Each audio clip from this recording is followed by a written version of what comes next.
The birth of Stoicism. The story of Stoicism begins not with grand proclamations or sweeping declarations, but with a quieter kind of transformation, the slow, deliberate evolution of thought that occurred when one man found himself unexpectedly stranded in a city not his own, carrying nothing but questions and an emptiness where certainty used to be. But to understand that moment, we must first step back into the world that preceded it, a world where philosophy was not yet neatly organized into schools and systems, but rather existed as a living, breathing conversation happening in the streets and marketplaces of ancient Greece. The ancient world before Stoicism. Picture, if you will, the Greek world of the 4th century before the Common Era. The great city-states, Athens, Sparta, Corinth, Thebes, existed in a constant state of tension and transformation. Wars had been fought, empires had risen and fallen. Alexander of Macedon had swept across the known world, carrying Greek culture and ideas with him, like seeds scattered by a restless wind. And then, quite suddenly, he was gone, dead at 32, leaving behind a fractured empire and a world forever changed.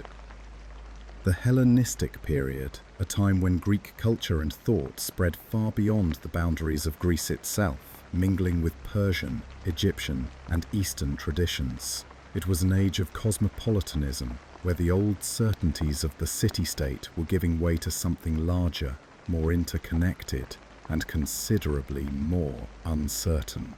A person could no longer assume that their life would unfold within the protective walls of their home polis. The world had become vast and unpredictable. In this shifting landscape, people sought guidance.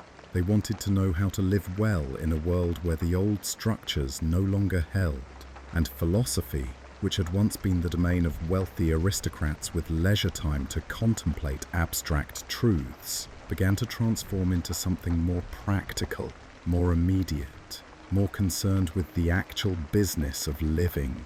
Jiang, who loomed largest over this philosophical landscape, was Socrates, even though he had died nearly a century before our story properly begins. Socrates, that peculiar man who wandered the streets of Athens asking uncomfortable questions, who claimed to know nothing while somehow exposing everyone else's ignorance, who was eventually executed by the state for corrupting the youth and introducing strange gods. Socrates had never written a single word, yet his method, his approach to wisdom through questioning and dialogue, had planted seeds that would grow into multiple philosophical traditions.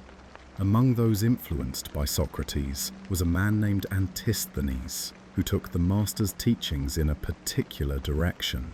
Antisthenes emphasized self-sufficiency, virtue, and living according to nature. He rejected conventional values, wealth, status, comfort, as impediments to true wisdom. His followers became known as cynics, from the Greek word for dog, perhaps because of their simple, uncomplicated way of life, or perhaps because critics saw them as shameless and crude. The most famous cynic was Diogenes of Sinope, who lived in a large ceramic jar in the marketplace and owned virtually nothing. When Alexander the Great himself came to visit this renowned philosopher and asked if there was anything he could do for him, Diogenes supposedly replied, "Yes, stand out of my sunlight." The cynics believed that happiness came from living virtuously in accordance with nature, which meant stripping away all the artificial constructs society had built up around what it meant to live well. Onions, then, was the philosophical atmosphere in Athens in the late 4th and early 3rd centuries, a city still regarded as the intellectual center of the Greek world, filled with competing schools of thought. There was Plato's Academy, where students studied mathematics and metaphysics, contemplating ideal forms and the nature of reality. There was the Lyceum, founded by Aristotle, taking a more empirical approach to understanding the natural world. There were the Epicureans, who taught that pleasure, properly understood as the absence of pain and disturbance, was the highest good, and there were the cynics, radical and provocative, challenging every conventional assumption about how life should be lived. Into this rich, contentious, intellectually vibrant city came a merchant from Cyprus, carrying goods for trade. His name was Zeno, and nothing about his arrival suggested that he would become the founder of one of the most influential philosophical systems the world has ever known. Zeno was born around 334 BCE in the city of Citium, on the island of Cyprus. Citium was a curious place, a cosmopolitan port city that blended Phoenician and Greek cultures. The question of Zeno's exact ancestry, whether Phoenician or Greek, has been debated by historians, though ancient sources describe him as a Greek philosopher operating within Hellenic intellectual traditions. What we can say with more certainty is that Citium was a place of commerce and cultural exchange, and that Zeno grew up in a merchant family, learning the trade routes and commercial practices that would define his early adult life. He became a successful merchant, following in his father's footsteps. His father traveled frequently to Athens on business, and Zeno naturally absorbed knowledge of that great city from these journeys. The merchant's life suited him, it seems. The careful calculation of risks and rewards, the patience required for long voyages, the navigation of complex human relationships in pursuit of trade. But fate, or fortune, or whatever force governs the unexpected turns of human life, had other plans. Somewhere between Phoenicia and Piraeus, the port city of Athens, Zeno's ship encountered a storm. The vessel went down.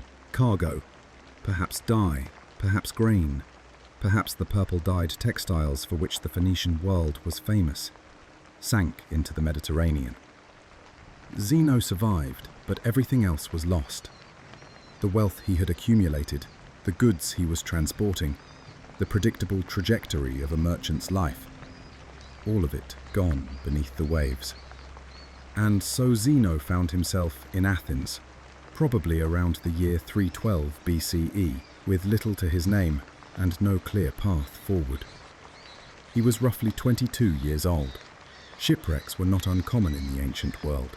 Storms could rise suddenly in the Mediterranean, and navigation was as much art as science. But this particular shipwreck would change the course of philosophical history.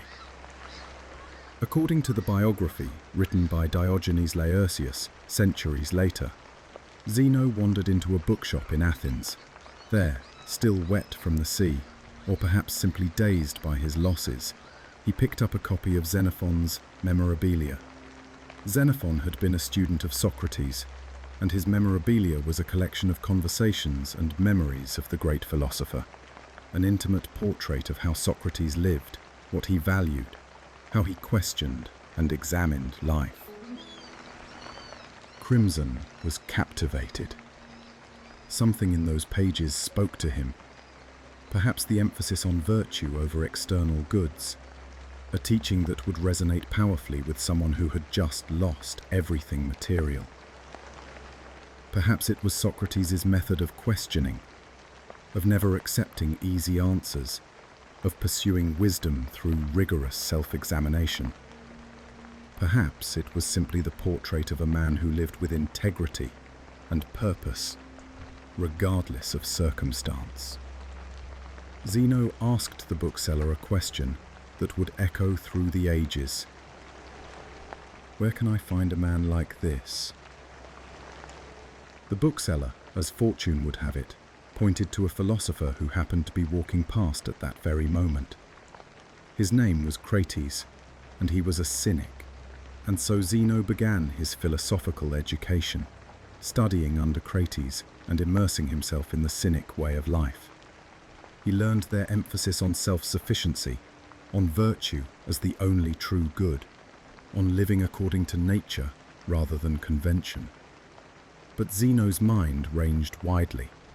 He also studied at Plato's academy under Polemo, absorbing Platonic ideas about the good and the nature of reality. He learned from Stilpo of the Megarian school, which focused on logic and dialectic.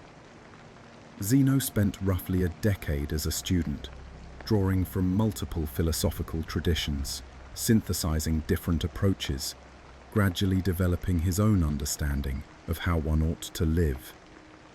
Ancient sources describe him as lean, with a dark complexion, thick legs, and a somewhat weak constitution. He lived simply, eating green figs and basking in the sun, declining most dinner invitations. He was known for being somewhat solitary and serious, preferring small gatherings to large crowds. Infections. Around 300 BCE, Zeno began teaching his own philosophy. But unlike his teachers, he did not establish his school in a private gymnasium or academy. Instead, he taught in the most public of places, the Agora, the central marketplace of Athens. Specifically, he taught at a colonnade known as the Stoa Poikile, the painted porch, so called because it was decorated with murals depicting great Athenian military victories. Pennsylvania, in this open, accessible space, Zeno would walk back and forth, discussing philosophy with anyone who cared to listen. Students gathered, conversations unfolded, questions were posed and examined, and gradually, a new philosophical system took shape. A system that would come to be called Stoicism, named after the Stoa where it was born. Zeno taught in Athens for many years, gaining students and followers, refining his ideas, writing treatises that have since been lost. He became renowned enough that Athens honored him with a golden crown and a tomb, recognizing his moral influence on the city's youth. A bronze statue was erected in his honor. The Athenians valued this foreign merchant who had become their teacher. Zeno died around 265 BCE. According to one account, he tripped and broke his finger, and taking this as a sign from nature that his time had come, he held his breath until he died. According to another account, he simply died of old age after a long life of teaching. Regardless of which account is true, Zeno left behind something more enduring than any individual life. A philosophical framework that would survive and flourish long after his death. The core framework of early Stoicism. What, then, did Zeno actually teach? What was this new philosophy that bore the name of the porch where he paced and lectured? At its foundation, Stoicism was a response to the central question that had animated Greek philosophy since Socrates. How should one live? What constitutes a good life? And crucially, what lies within our power to achieve? Zeno divided philosophy into three interconnected parts, each essential to understanding the whole. These were logic, physics, and ethics. The Stoics would later use various metaphors to illustrate how these three parts related to one another. Philosophy, they said, was like an animal.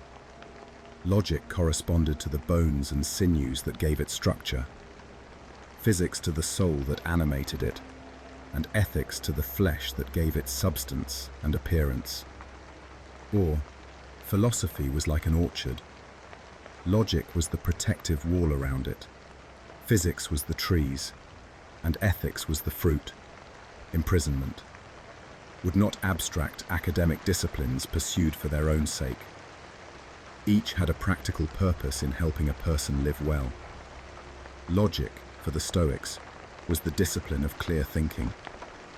It included not only formal logic, how to construct valid arguments, how to distinguish truth from falsehood, but also rhetoric, grammar, and the theories of perception and thought. Logic taught one how to think properly, how to receive and evaluate the impressions that constantly flood our consciousness, how to use language precisely, how to reason soundly. Without logic, one would be adrift in a sea of confused thoughts and false judgments. Physics, in the Stoic understanding, was far more than what we might call natural science today. It was the study of the fundamental nature of reality, of the cosmos itself.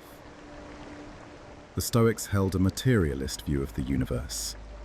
Everything that exists is physical, made of matter, even things like thoughts and souls. But this material universe was not random or chaotic. It was permeated by reason, by a rational, ordering principle the Stoics called the Logos. The Logos was, in a sense, both God and nature. A divine rationality running through all things, connecting everything in a vast web of cause and effect. The universe, according to Stoic physics, was like a living organism, rational and purposeful. Fire, specifically a kind of divine fire or pneuma, a vital breath or spirit, was the active principle that gave life and organization to matter. This view had profound implications. If the universe was rational and purposeful, then everything that happened was part of a coherent whole.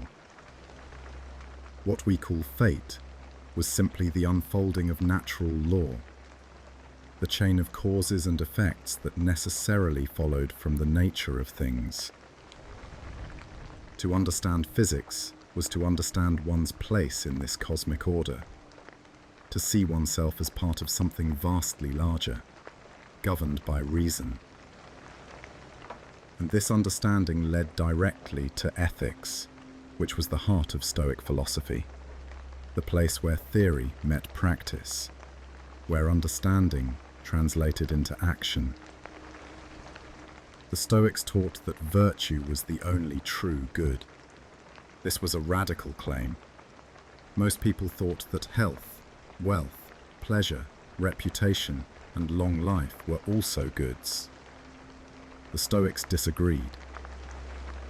These external things were what they called indifferents, neither good nor bad in themselves. They might be preferred or not preferred. Health is generally preferable to illness, wealth to poverty, but they were not what made life good or bad. Only virtue could do that. Prohibition for the Stoics meant living in accordance with nature, which meant living in accordance with reason, since reason was our distinctive human faculty, our share in the cosmic Logos.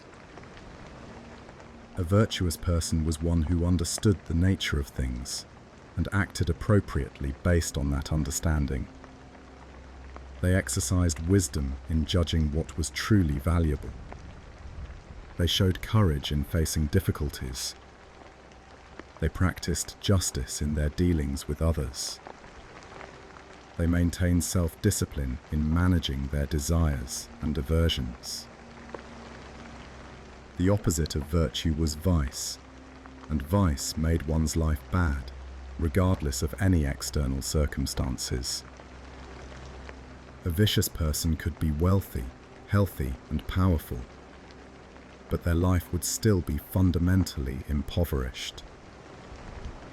A virtuous person could face poverty, illness, and obscurity, yet still live well, still possess what the Stoics called eudaimonia, often translated as happiness or flourishing, but perhaps better understood as a state of excellent functioning, of living in accordance with one's true nature as a rational being. This led to another distinctive Stoic teaching, that the only things truly within our control are our own judgments, desires, and actions. External events are not up to us. Other people's opinions are not up to us. Even the outcomes of our own efforts are not entirely up to us.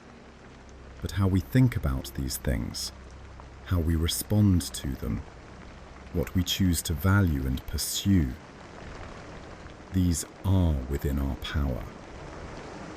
Therefore, the Stoics argued, we should focus our attention on what we can control and accept with equanimity what we cannot.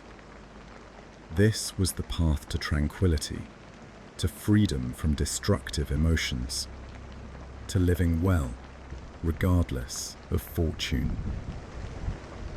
Zeno's immediate successors continued developing these ideas. Cleanthes, who succeeded Zeno as head of the school, emphasized the importance of living in accordance with nature and composed a famous hymn to Zeus, celebrating the divine reason that governs all things. Chrysippus, the third head of the school, was enormously prolific, reportedly writing over 700 treatises, and systematized Stoic logic and physics in ways that would influence philosophy for centuries. None of their writings survive intact. We know about early Stoic thought primarily through fragments quoted by later authors, through summaries by Roman writers like Cicero, and through critics who preserved Stoic arguments in order to refute them. It is one of the great tragedies of intellectual history that the complete works of these foundational thinkers have been lost. But Stoicism did not die with them. Instead, it traveled. It spread throughout the Hellenistic world. It influenced other philosophical schools and was influenced by them in turn. It engaged in vigorous debates with skeptics, academics, and Epicureans. And eventually, it made its way to Rome. There, in the heart of empire, Stoicism would find its most eloquent and enduring voices. Three men in particular, a slave, a senator, and an emperor, would articulate Stoic philosophy in ways that have resonated through the centuries, speaking to generation after generation about how to live with wisdom, courage, and integrity in a world we cannot fully control. But their stories would unfold centuries after Zeno's death, in a world transformed by Roman power, shaped by new challenges and questions.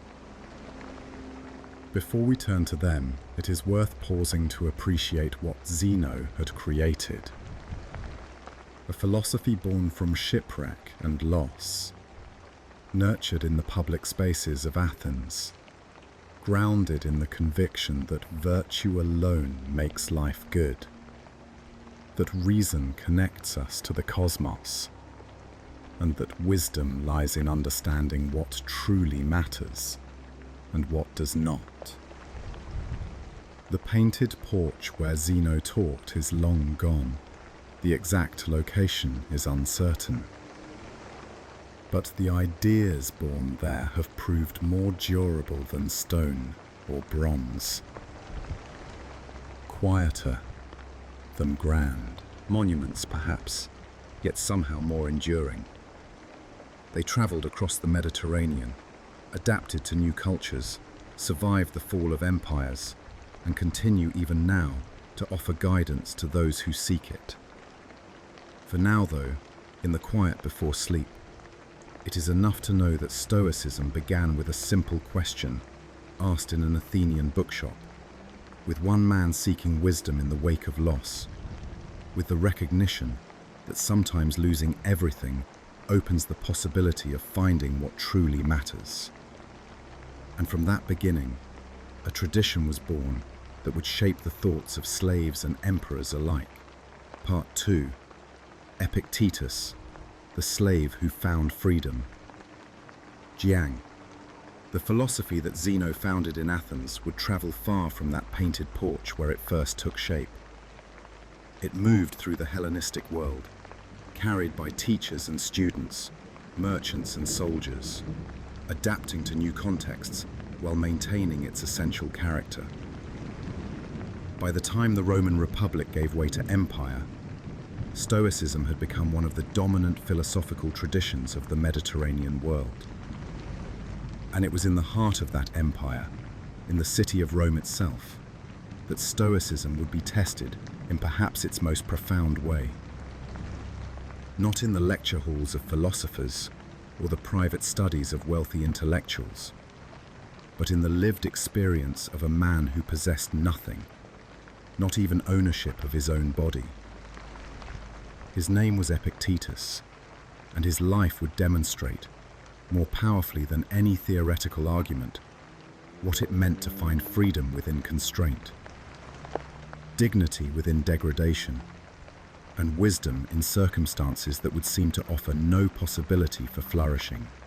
From slavery to philosophy, aggression, Epictetus was born around the year 50 of the Common Era, in the city of Hierapolis in Phrygia, a region in what we now call southwestern Turkey. Hierapolis was known for its hot springs and its textile industry, a prosperous city in the eastern provinces of the Roman Empire. But whatever prosperity existed in the city did not extend to Epictetus's family. He was born into slavery. We do not know his birth name. The name Epictetus comes from the Greek word epiktetos, meaning acquired or gained, a name given to property, to possessions, to things that have been added to someone's holdings. It was a name that declared, with brutal clarity, his legal status. He was something owned, not someone who owned himself. The details of his early childhood are lost to history. We do know that at some point, while still young, Epictetus was brought to Rome. He became the property of a man named Epaphroditus, who was himself a freedman, someone who had once been enslaved, but had gained or been granted his freedom. Epaphroditus had risen to a position of considerable power and influence. He served as secretary to the Emperor Nero, one of Rome's most notorious rulers, managing administrative affairs in the imperial household. To be a slave in Nero's Rome was to exist in a world of precarious violence. Slaves were property under Roman law, with no legal rights, no protection from abuse, no recourse against their owners. They could be bought, sold, beaten, raped, or killed with virtually no consequences for the owner. Some slaves were treated with a measure of decency, even affection. Others faced conditions of unspeakable cruelty.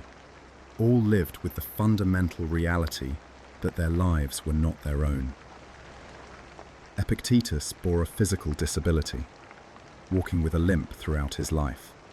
The cause of this disability became the subject of different accounts.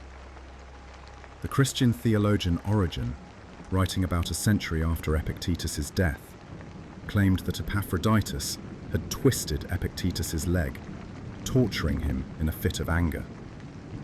According to this version of the story, Epictetus remained completely calm during the torture, warning his master, "If you keep twisting my leg, it will break." When the leg did break, Epictetus supposedly said simply, "There, did I not tell you it would break?" It is a dramatic story, one that perfectly illustrates Stoic composure in the face of suffering, but we cannot know if it is true. Another ancient source, the philosopher Simplicius, stated that Epictetus had been disabled since childhood, suggesting the injury had a different origin entirely. Perhaps disease, perhaps a birth defect, perhaps some other cause. The truth is lost to time. What we can say with more certainty is that Epictetus lived his formative years as an enslaved person in a powerful household, witness to the machinations of imperial politics, exposed to the arbitrary exercise of power, and subject to the whims of masters whose favor could change as suddenly as Roman weather. Something remarkable happened during these years of bondage. Epaphroditus, whether from recognition of Epictetus's intellectual gifts or from some other motive, gave him permission to study philosophy. And not just with any teacher, but with Musonius Rufus. one of the most respected Stoic philosophers of the age. Mintonius Rufus was a Roman senator who had himself been exiled by Nero, sent to a barren island for speaking too freely about moral matters. Later allowed to return, he taught a rigorous version of Stoicism that emphasized practical ethics and the equal capacity of all human beings, men and women, slave and free, to pursue virtue. His teachings attracted students from across the social spectrum, and now among them was an enslaved man from Epaphroditus' household. For Epictetus, studying with Musonius must have been a kind of awakening. Here was a philosophy that insisted virtue was the only true good, that external circumstances, even one's legal status, even the condition of one's body, had no power to make one's life fundamentally good or bad. Here was a tradition that taught that freedom was an internal state, a condition of the mind and will, not merely a legal designation. Here was wisdom that said the most important thing about a human being was not their wealth or power or status, but the quality of their character, their capacity for reason, their choice to live virtuously. These ideas would have resonated with profound force for someone in Epictetus's position. While his body could be owned, while his movements could be restricted, while his labor could be commanded, there remained something that no master could touch: his faculty of judgment, his capacity to choose how he understood and responded to his circumstances, his inner life of thought and moral will. The exact date of Epictetus's manumission, his legal release from slavery, is uncertain, but it occurred sometime after Nero's death in the year 68. Nero had died by suicide, with Epaphroditus' assistance, ironically, and in the chaos that followed, many things changed. Epictetus gained his freedom, whether through manumission by Epaphroditus, through purchase, or through some other means we do not know. But he had already discovered something more fundamental than legal freedom. He had found philosophy. And now, as a free man, he began to teach it. Exile and the school at Nicopolis. Epictetus established himself as a philosophy teacher in Rome, probably in the 70s or 80s of the Common Era. His reputation grew. Students came to study with him, drawn by his direct teaching style, his practical wisdom, and perhaps by the power of his personal story. A former slave who taught about freedom, a man who had known powerlessness, who now spoke with authority about what truly mattered. But Rome in this period was a dangerous place for philosophers. The emperors who followed Nero were often suspicious of philosophy, seeing it as a potential source of political criticism, a breeding ground for dissent. Philosophy encouraged people to question, to think independently, to value virtue over obedience to power. This made philosophers troublesome subjects in an autocratic system. In the year 89, or possibly 93, sources differ on the exact date, the Emperor Domitian issued an edict expelling all philosophers from Rome and from Italy entirely. It was not the first such expulsion, nor would it be the last. Domitian, like Nero before him, saw philosophy as a threat. He had already executed or exiled a number of prominent Romans on charges of conspiracy and treason. The expulsion of philosophers was part of this broader attempt to eliminate potential opposition. And so Epictetus, along with other philosophers, had to leave Rome. He was roughly in his 40s, no longer young, bearing the limp that would stay with him for life. He made his way across the Adriatic Sea to the Greek city of Nicopolis. Nicopolis was located in Epirus, in northwestern Greece, on the Adriatic coast. The name means City of Victory, and it had been founded by Augustus to commemorate his victory at the nearby Battle of Actium. It was an important administrative centre and communication hub, a place where people passed through travelling between Rome and the eastern provinces. It was also, significantly, outside the boundaries of Italy, and therefore beyond the reach of Domitian's edict. Here, in this city of exile, Epictetus founded a school of philosophy. He established a modest household and began teaching again, attracting students from across the Roman world. They came to study with a man who had been enslaved and exiled, who possessed little in material terms, but who offered something more valuable: wisdom about how to live. Epictetus's way of life embodied his teachings. He lived with extreme simplicity. Ancient sources tell us he owned very few possessions and kept his doors unlocked, trusting in the basic decency of his neighbours. On one occasion, someone stole his iron lamp. Rather than become upset about the theft, Epictetus simply replaced it with an earthenware lamp, cheaper, less tempting to thieves, and functionally equivalent. The incident became a small lesson in not investing external objects with undue importance. He remained unmarried for most of his life, preferring the solitude that allowed him to focus on philosophical work. But late in life, Epictetus made a decision that revealed the depth of his compassion. A friend had a child that he was planning to expose, that is, to leave outside to die, a practice that was legal and unfortunately not uncommon in the ancient world for unwanted children. Epictetus adopted this child, saving its life, and raised it with the help of a woman who may have been his wife or simply a caretaker. The sources are unclear, and Epictetus apparently considered his personal domestic arrangements too mundane to warrant much discussion. What Epictetus did consider worth discussing was how to live philosophically. His teaching style was conversational and direct, sometimes gentle, sometimes harsh. He spoke in the rough language of everyday life, not in the polished rhetoric of the lecture hall. He challenged his students, provoked them, forced them to examine their own assumptions and choices. Philosophy, for Epictetus, was not an academic discipline to be studied at a distance, but a way of life to be practiced with commitment and rigor. His students came from various backgrounds. Some were wealthy young men from prominent Roman families, sent to study philosophy as part of their education.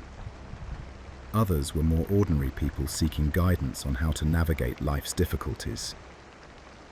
Epictetus taught them all, adapting his message to each student's needs and capacities, but never compromising on the core Stoic principles. Shimmer these students was a young man named Arrian, who would become a distinguished writer and historian. Arrian studied with Epictetus around the year 108, when the philosopher would have been approaching 60, and it is to Arrian that we owe our knowledge of Epictetus's teachings. For Epictetus himself, like Socrates before him, wrote nothing. Arrian attended Epictetus's lectures and discussions, taking notes what his teacher said. Years later, he compiled these notes into a work he called the Discourses. In a preface addressed to a friend named Lucius Gellius, Arrian explained that he had written down whatever I heard him say, word for word, as best I could, endeavouring to preserve it as a memorial for my own future use of his way of thinking and the frankness of his speech. Selfish, Holders originally comprised 8 books, though only 4 survive today. They are not systematic treatises on philosophy, but rather records of actual teaching sessions, intimate, sometimes rambling, full of digressions and examples, peppered with rhetorical questions and imagined dialogues. Reading them is like sitting in on a class with a demanding but caring teacher, one who will not let you get away with easy answers or self-deception. Arrian also compiled a shorter work, the Enchiridion, which means handbook, or literally in hand, something portable that could be carried and consulted easily. The Enchiridion distills the essential teachings of Epictetus into a more compact form, a manual for Stoic practice that has been read and cherished for nearly 2,000 years. Epictetus taught at Nicopolis for several decades, into his 70s and perhaps beyond. According to Lucian, writing not long after, Epictetus described himself as old in the year 108, which means he likely died sometime in the 130s, probably around 135. After his death, his reputation only grew. That simple oil lamp he had replaced after the theft was reportedly purchased by an admirer for 3,000 drachmae, an enormous sum, because it had belonged to the great philosopher. Suppressing of Epictetus. What, then, did Epictetus actually teach in that school at Nicopolis? What wisdom did he offer to his students, and through them to the centuries that followed? At the very heart of Epictetus's philosophy lies a single, fundamental insight, expressed in the opening lines of the Enchiridion.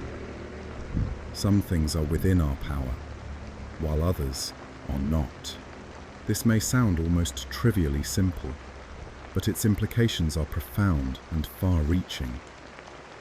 Epictetus divides all of reality into two categories: things that are up to us and things that are not up to us.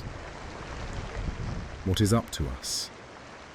Our own judgments, our desires and aversions, our impulses to act, our opinions and interpretations of events. In short, our inner life, the movements of our mind and will. What is not up to us? Everything else.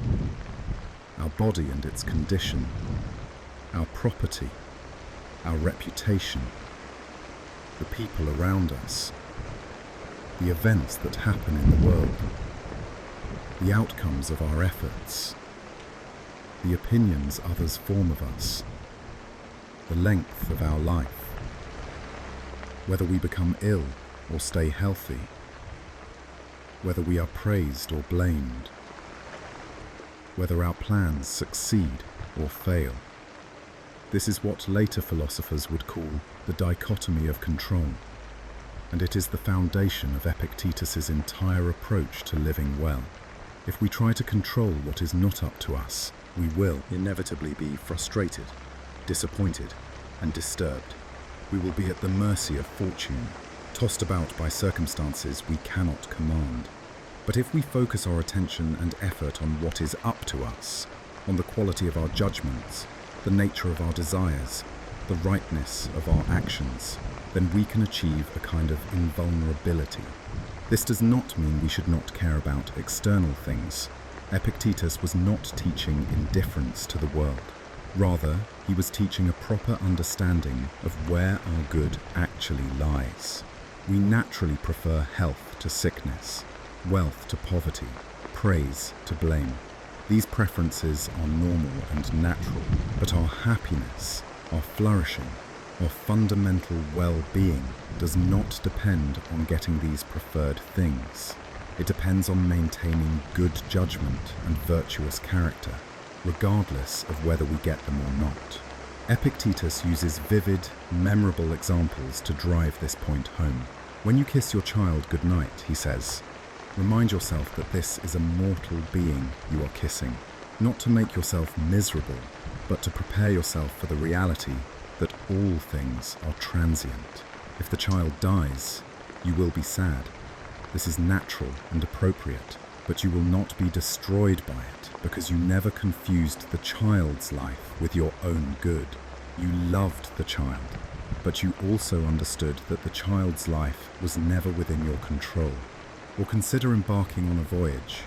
You can control the preparation of your ship, the choice of a good captain, the timing of your departure. But once at sea, a storm may arise. This is not within your control. You can control how you respond to the storm, with courage rather than panic, with clear thinking rather than confusion. But you cannot control the storm itself or its outcome. Sexism, the faculty that allows us to make these distinctions, to maintain proper judgment in the face of events, Epictetus calls prohairesis. The word is difficult to translate precisely. It has been rendered as moral will, volition, or rational choice. It represents our capacity to choose how we will relate to our impressions and desires, our power to assent to or reject the judgments we form about events. Prohairesis is the seat of freedom. No one can control it except you. Even when Epictetus was enslaved, even when his body was owned by another, his prohairesis remained his own. His master could command his actions, but could not reach inside his mind to dictate how he understood those actions, whether he judged them good or bad, whether he maintained his moral integrity or compromised it. Smith is why Epictetus can make what seems like a paradoxical claim. The only person who is truly free is the philosopher, the person who has trained their prohairesis to desire only what is up to them and to be averse only to what is within their control. The king who fears death, who craves praise, who desires things outside his power, is a slave to fortune, a slave who has mastered their own judgments and desires. Nothing beyond their control is truly free. But achieving this freedom requires constant practice. Epictetus emphasizes again and again that philosophy is not about learning clever arguments or accumulating theoretical knowledge. It is about training oneself, day by day, to maintain proper judgments and appropriate desires. It is about examining every impression that arises in consciousness and asking, is this within my control or not? Should I assent to this judgment or not? Am I desiring something external and therefore making myself vulnerable to disappointment? This examination of impressions, what Epictetus calls the proper use of impressions, is a daily discipline.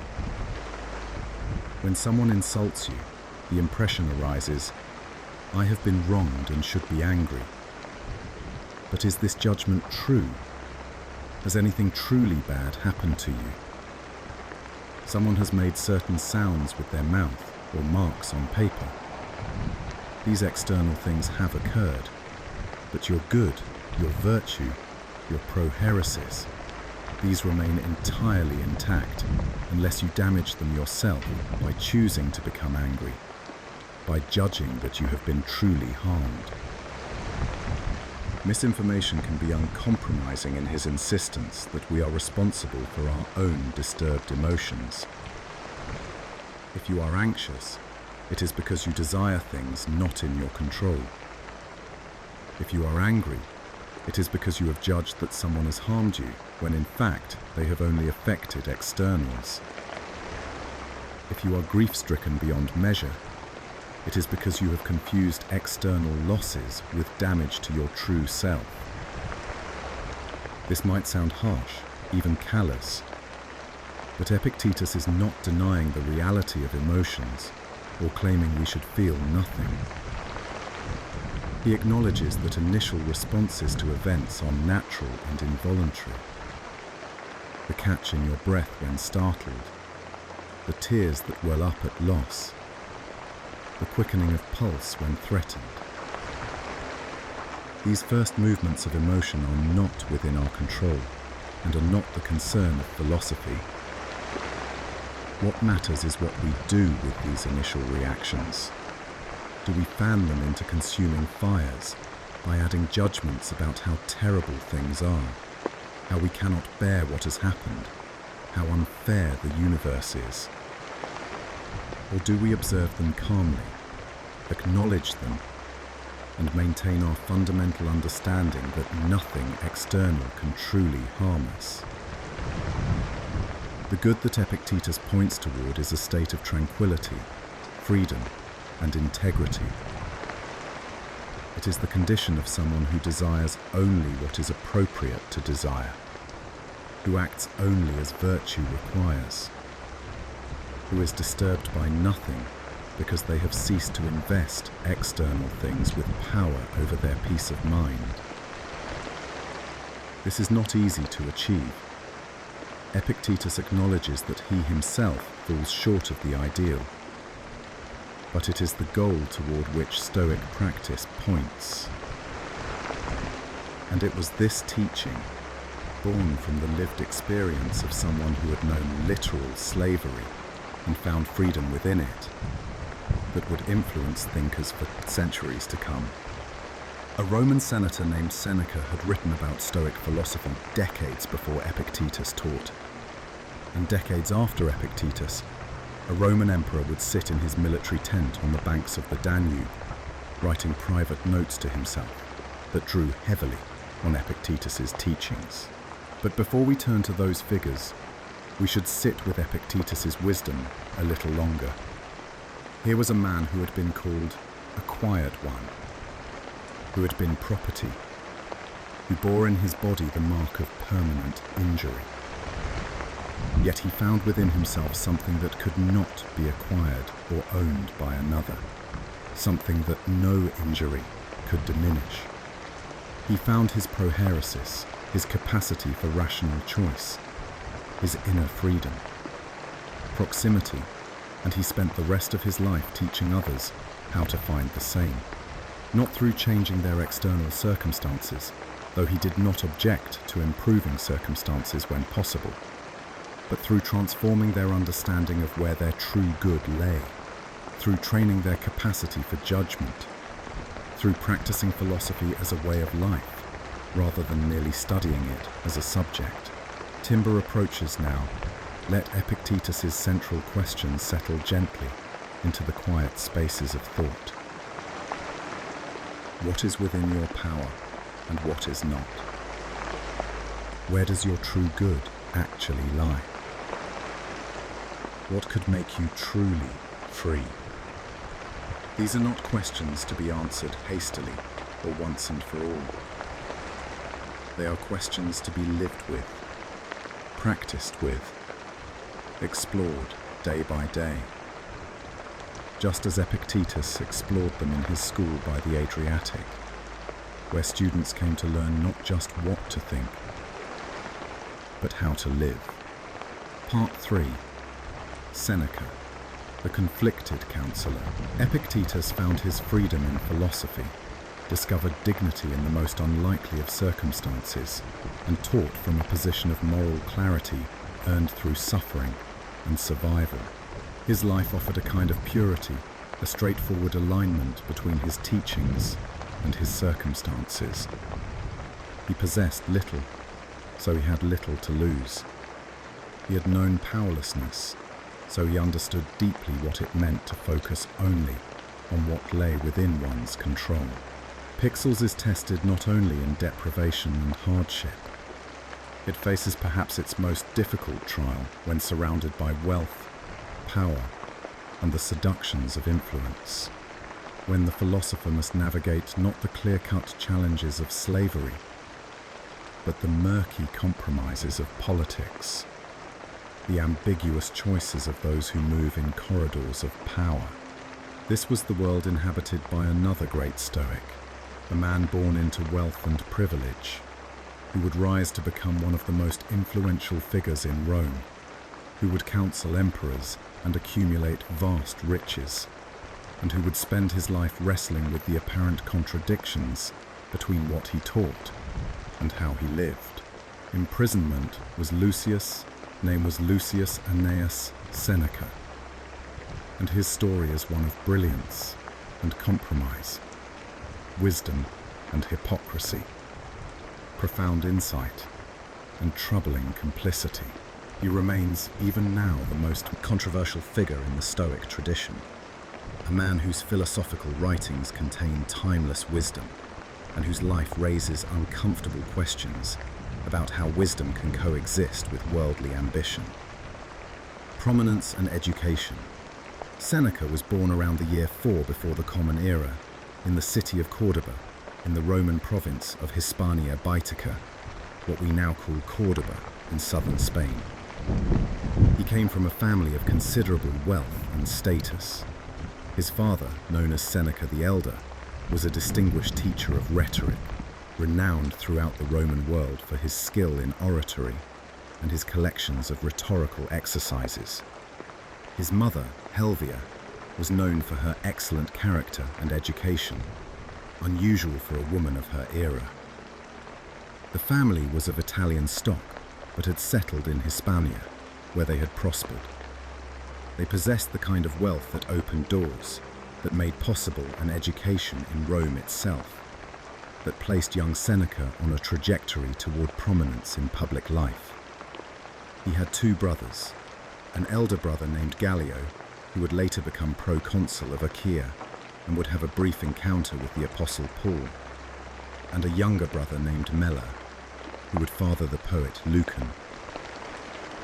When Seneca was still young, the family moved to Rome so that the sons could receive the finest education the empire had to offer. Rome was the center of the world, the city that commanded an empire stretching from Britain to Egypt, from Spain to Syria. To be educated in Rome was to be prepared for significant roles in that vast system of power. Simon Seneca's education was comprehensive and rigorous. He studied rhetoric under his father's guidance, learning the art of persuasive speech that was essential for anyone pursuing a political career in Rome. But he also pursued philosophy, drawn particularly to Stoicism. Among his early teachers was a Stoic philosopher named Attalus, whose lectures Seneca would attend before dawn, arriving early and staying late, hungering for wisdom. Attalus taught a demanding version of Stoicism that emphasized ascetic practices and self-discipline. Under his influence, young Seneca experimented with vegetarianism and sleeping on a hard bed, practicing voluntary poverty to test himself and to train his capacity to live without luxury. His father, the elder Seneca, viewed these philosophical enthusiasms with some concern, worried that they might hinder his son's advancement in the practical world of Roman politics. But Seneca's health became a more immediate concern than his philosophical practices. From an early age, he suffered from respiratory problems, possibly asthma or tuberculosis. The condition was severe enough that Seneca later wrote he had contemplated suicide during his worst bouts of illness, choosing to live only out of consideration for his father, who would have been devastated by his death.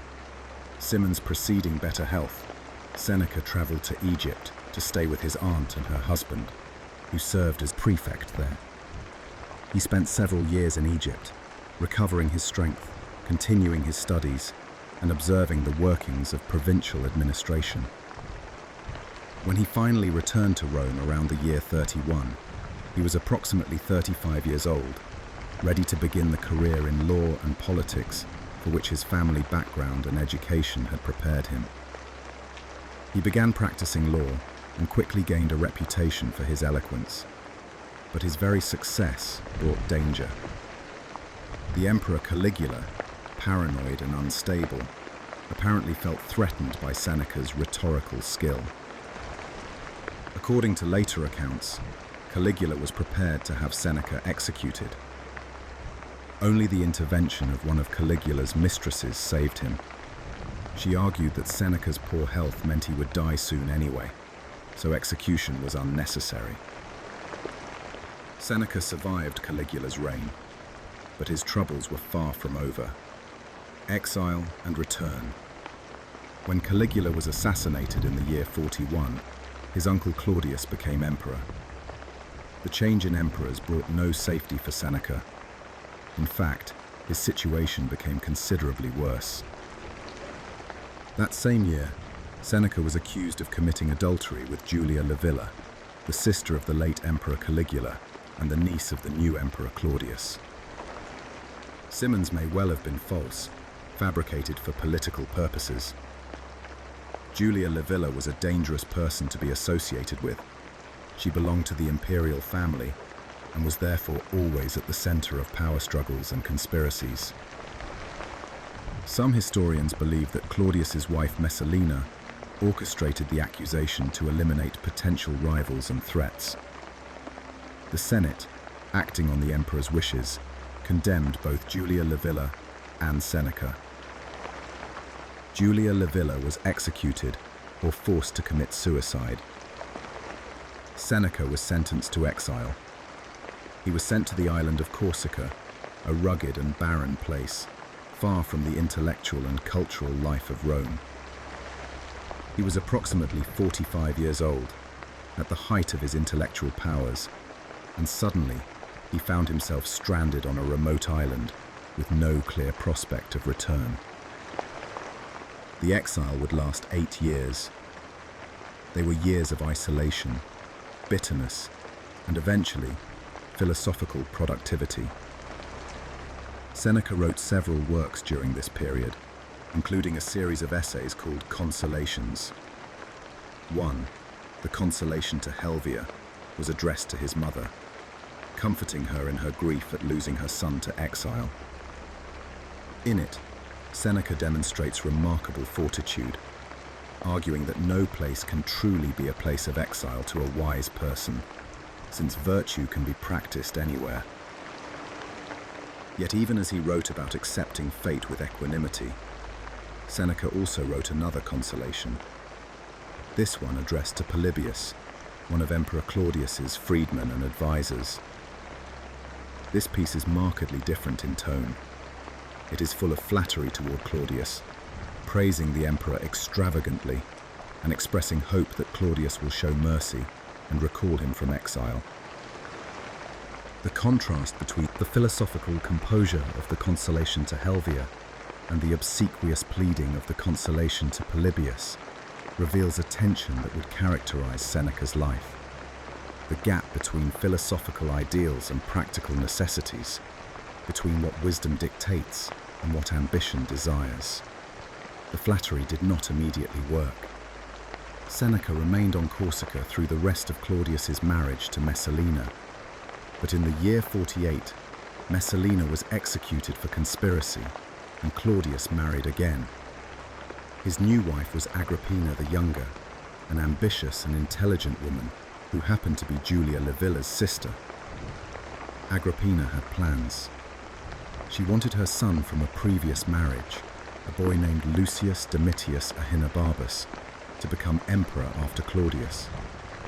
To achieve this, she needed to position her son as Claudius's heir, and she needed to ensure he received the kind of education and training that would prepare him for rule.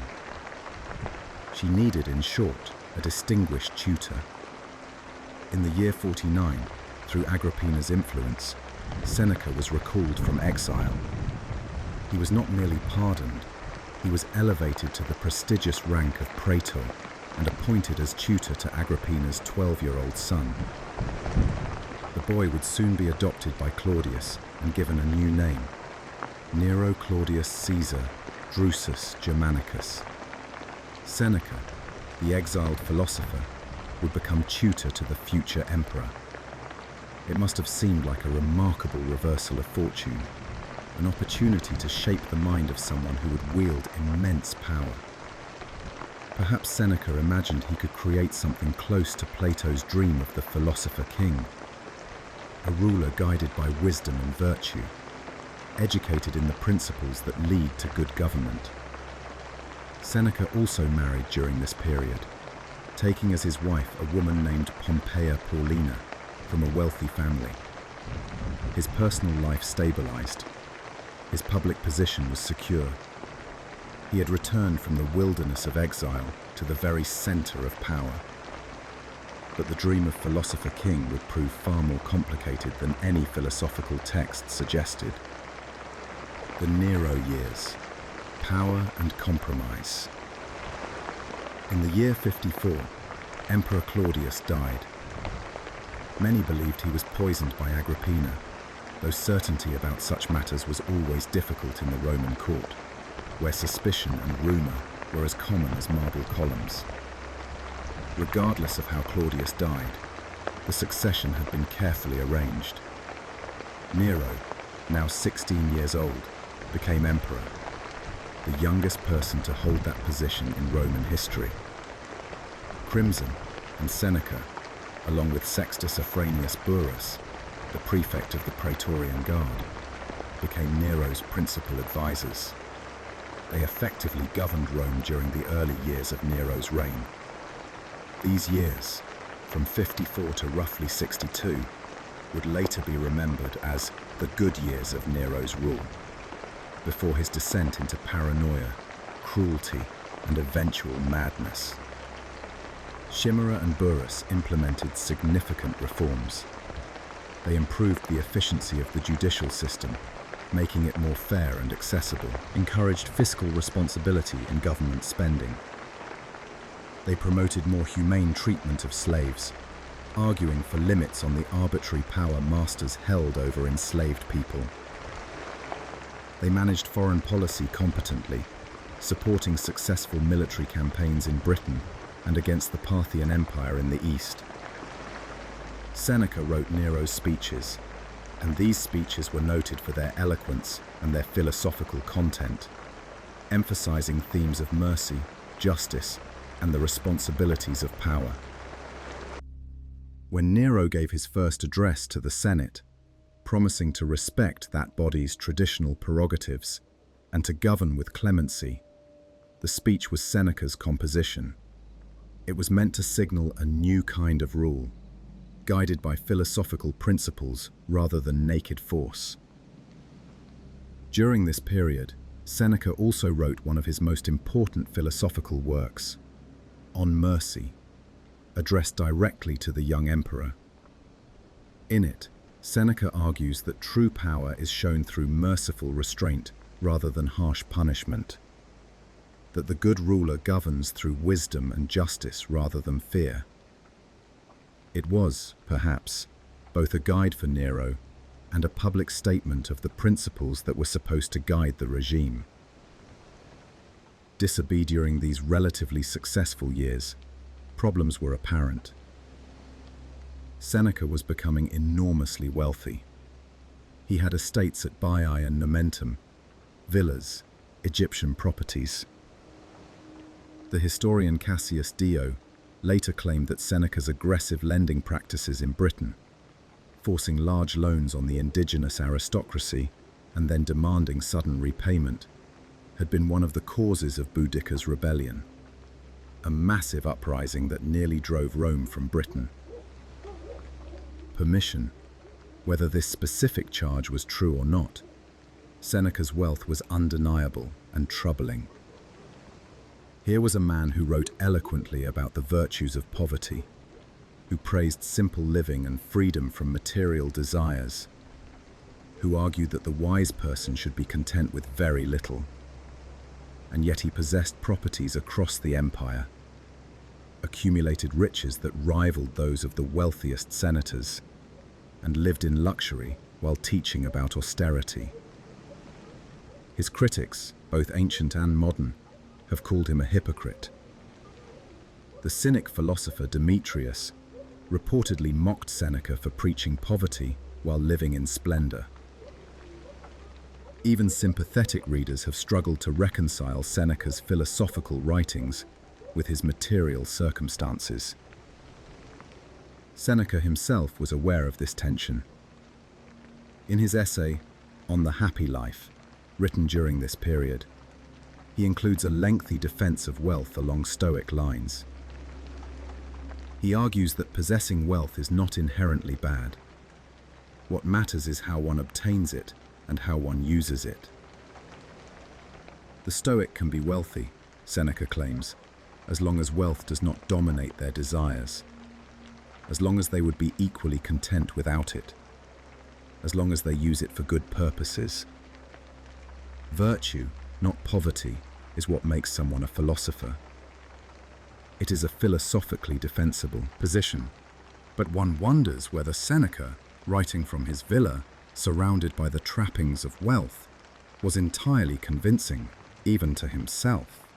And beneath the surface of successful governance, darker currents were flowing.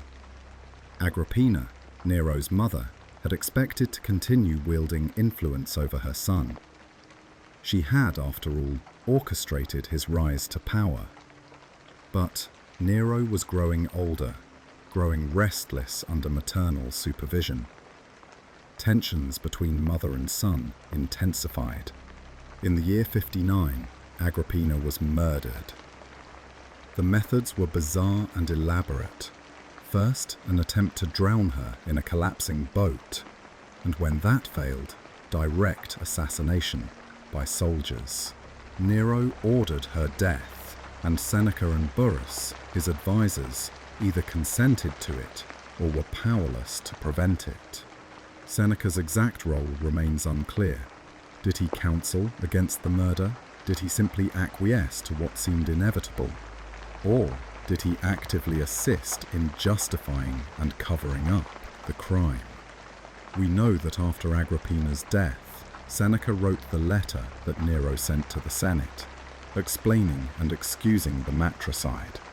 The letter claimed that Agrippina had been plotting against Nero, that her death was necessary for the emperor's safety. It was a lie, and almost certainly everyone knew it was a lie. But it was the official story, and Seneca had helped craft it.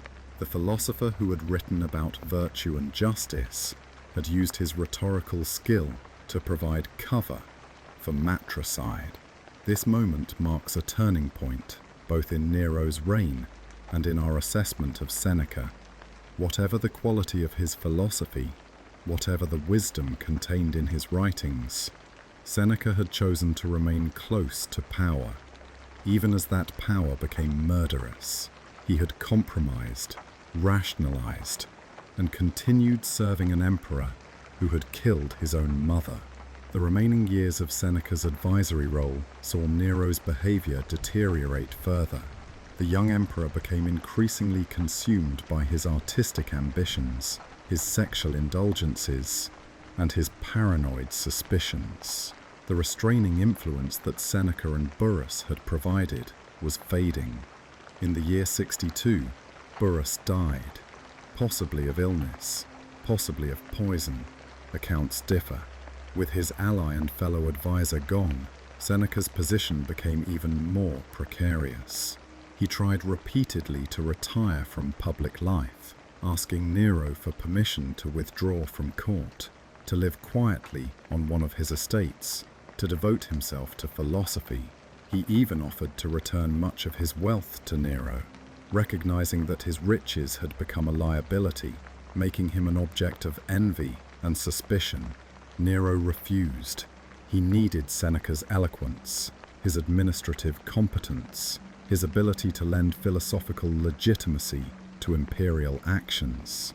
Or perhaps Nero simply enjoyed denying his former tutor the peace he sought.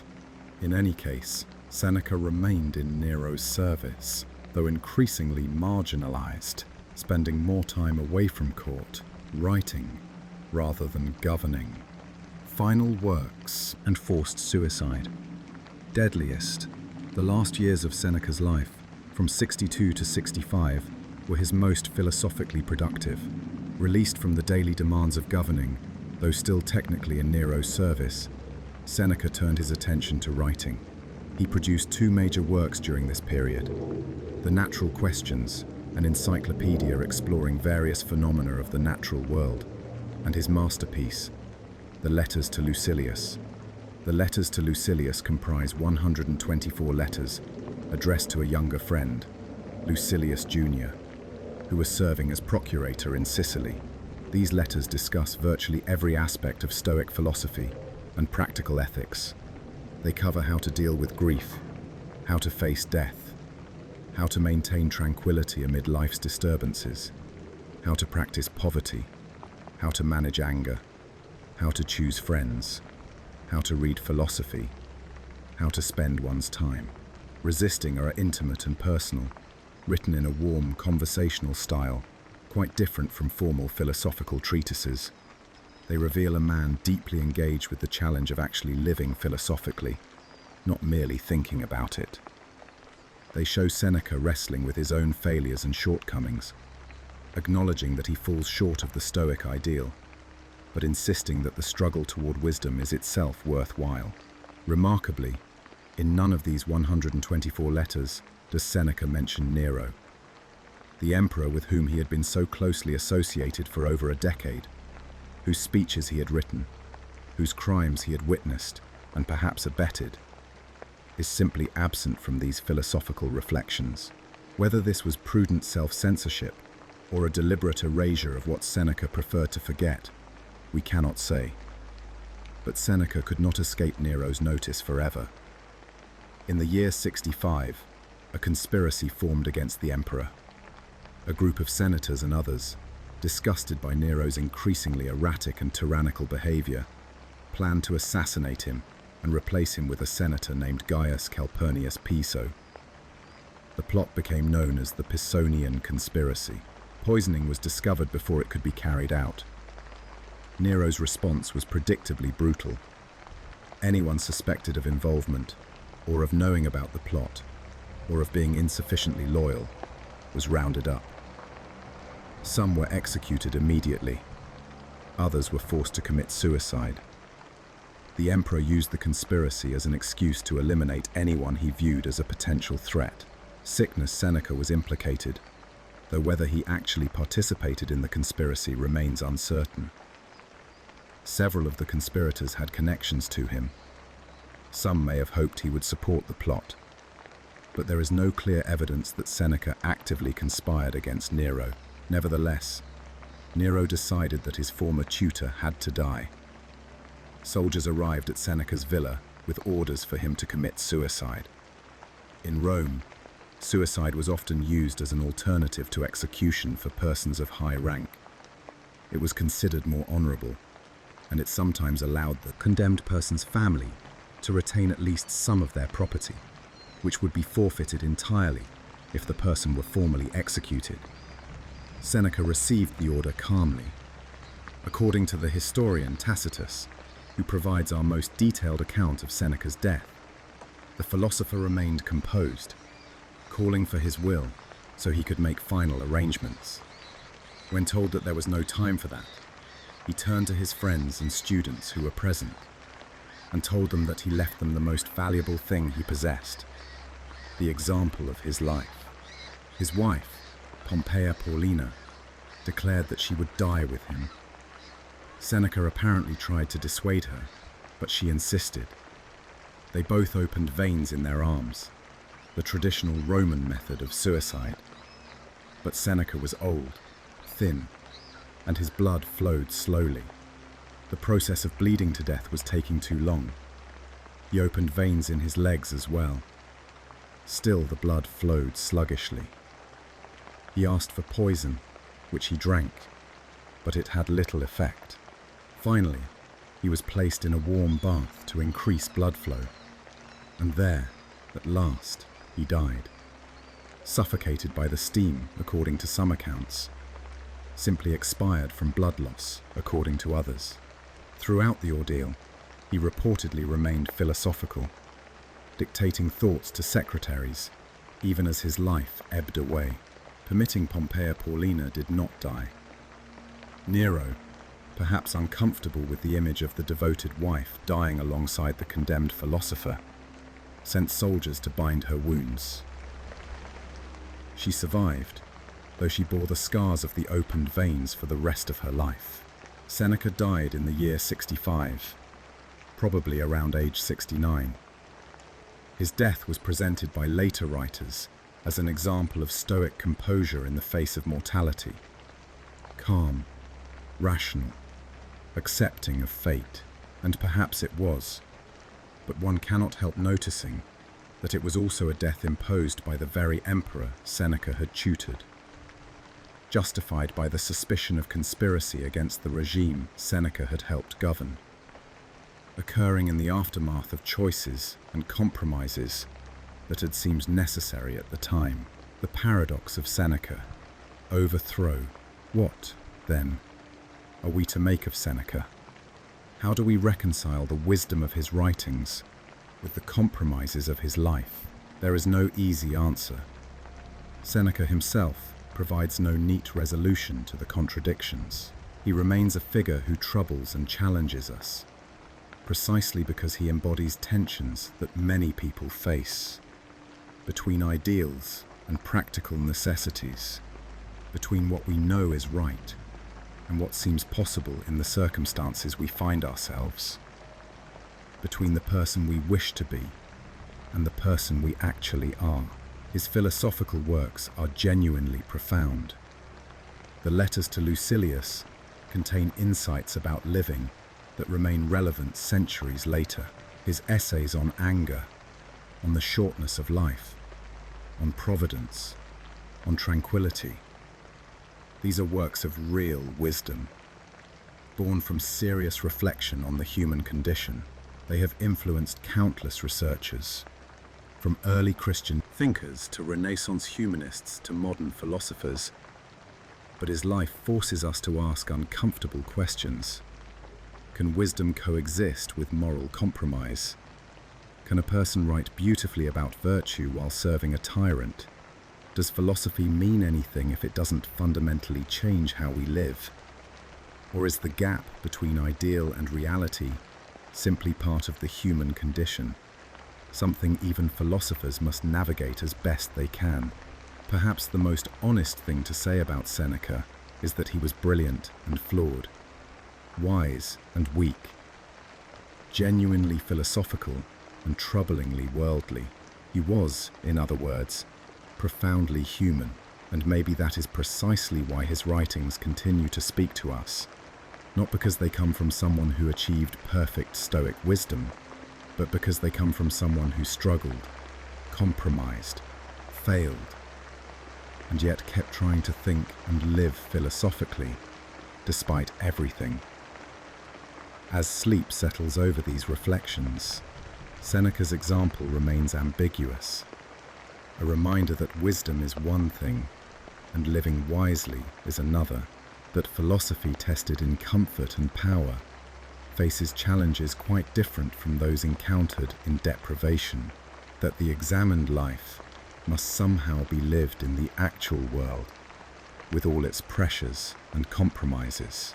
And perhaps, in the end, Seneca's greatest contribution is not offering us a model to emulate without question, but rather presenting us with the honest complexity of someone trying to be wise in difficult circumstances and leaving us to judge and to consider what we ourselves might have done and what we ourselves might do when philosophy meets the messy realities of power, ambition, and choice. Part 4. Marcus Aurelius, the philosopher on the throne. Presumption. Seneca had wrestled with the challenge of living philosophically while navigating the corridors of imperial power, serving as advisor to an emperor, accumulating wealth while teaching about virtue, ultimately dying on the orders of the very ruler he had tutored. His life posed questions about compromise and complicity, about the gap between wisdom and action. But what if a philosopher did not merely advise an emperor? What if the philosopher himself sat upon the throne? What if the person responsible for governing the entire Roman world, for making decisions about war and peace, life and death, the allocation of resources across an empire stretching from Britain to the Euphrates, was someone deeply committed to Stoic philosophy? Pensions. This was not a hypothetical question. It happened, and the person to whom it happened would become, perhaps, the most famous Stoic of all, not because his philosophical innovations surpassed those who came before, but because his circumstances were so extraordinary, and because he left behind a document that allows us to see, with unusual intimacy, the inner life of someone trying to live philosophically while bearing responsibilities that would crush most people. Simmons was Marcus Aurelius, and the burden he carried was the weight of empire itself. birth and education of a future emperor. Jaharchus Aurelius was born on April 26th, in the year 121 of the Common Era, in Rome. His full name at birth was Marcus Annius Verus, taking the family name from his father, a man who served as praetor, a high-ranking magistrate, in the Roman governmental system. But his father died when Marcus was only 3 years old, leaving the boy to be raised by his mother, Domitia Calvilla, and his paternal grandfather, Marcus Annius Verus, who had served twice as consul, reaching the pinnacle of a senatorial career. The family into which Marcus was born belonged to the highest echelons of Roman society. His grandfather had been prefect of Rome, a position of immense prestige and responsibility. His grandmother was heiress to one of the largest fortunes in the empire. Through his father's sister, Marcus was connected by marriage to the Emperor Antoninus Pius, who would become one of the most significant figures in Marcus's life. Partition was the world of the Roman elite in the 2nd century, a world of inherited wealth and status, of carefully arranged marriages that strengthened family alliances, of education in rhetoric and philosophy, of expected progression through governmental offices, of villas in the countryside and townhouses in Rome. It was a world that valued public service, military achievement, literary cultivation, and dignified bearing. Caesar's education reflected this world and exceeded it. He was taught at home, as was customary for children of the highest aristocratic families, but his education was extraordinarily comprehensive. Guided by some of the finest teachers available in the empire, he studied Greek and Latin literature, learning the great works of Homer, Virgil, and countless others. He learned rhetoric from Marcus Cornelius Fronto, one of the most celebrated orators of the age, whose correspondence with Marcus survives and shows the affectionate relationship between teacher and student. But more significant for our purposes, Marcus was drawn to philosophy. Multiple teachers introduced him to different philosophical traditions. He studied with Platonists, learning about the realm of ideal forms. He learned from teachers who emphasized Aristotelian thought, but the philosophical tradition that captured him most deeply was Stoicism, and the teacher most responsible for this conversion was Quintus Junius Rusticus. Rusticus was a distinguished senator and Stoic philosopher who introduced Marcus to the writings of Epictetus. He lent Marcus his own personal copy of Epictetus's lectures, the discourses that Arrian had compiled. Marcus read them, and they affected him profoundly. Here was a philosophy that addressed the fundamental questions of how to live, how to maintain tranquility amid disturbance, how to focus on what truly mattered. Here was wisdom about the dichotomy of control, about accepting what we cannot change, while taking responsibility for what we can. Marcus embraced Stoicism not as an academic interest, but as a way of life. He began sleeping on a hard mattress rather than a soft bed, practicing the kind of voluntary discomfort that trained one to be content with little. His mother apparently had to persuade him to use more comfortable bedding so as not to damage his health. He wore simple clothing and showed little interest in the luxuries that surrounded him. When Marcus was 17, his life changed dramatically. The Emperor Hadrian was aging and needed to arrange the succession. Hadrian's first choice for heir had died unexpectedly, and so Hadrian adopted Antoninus Pius, Marcus's uncle by marriage, with the understanding that Antoninus would in turn adopt both Marcus and another young man named Lucius Verus. This arrangement ensured the succession through 2 generations. In the year 138, Hadrian died, and Antoninus Pius became emperor. Marcus, now officially adopted and designated as eventual heir, began his long apprenticeship in governance. He assumed various public offices, becoming quaestor, then consul, gradually learning the complex machinery of imperial administration. He married his cousin Faustina the Younger, daughter of Antoninus Pius, cementing the family alliance. They would have at least 12 children together, though tragically, many would die in childhood or infancy. For 23 years, from 138 to 161, Marcus learned statecraft under Antoninus Pius's guidance. Ancient sources describe Antoninus as a model ruler, moderate, just, conscientious, maintaining peace and prosperity throughout his reign. Marcus observed how his adoptive father handled the endless administrative details of governing an empire, how he balanced competing interests, how he maintained dignity and composure in his role.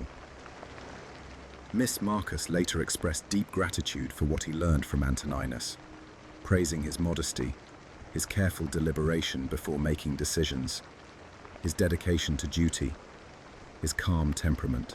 In the first book of his Meditations, where Marcus lists those who influenced him, he writes at length about Antoninus, noting his ability to work steadily without drama, his accessibility to others, his lack of pretension despite holding supreme power. But even as Marcus prepared for eventual rule, even as he learned administration and policy, his heart remained with philosophy.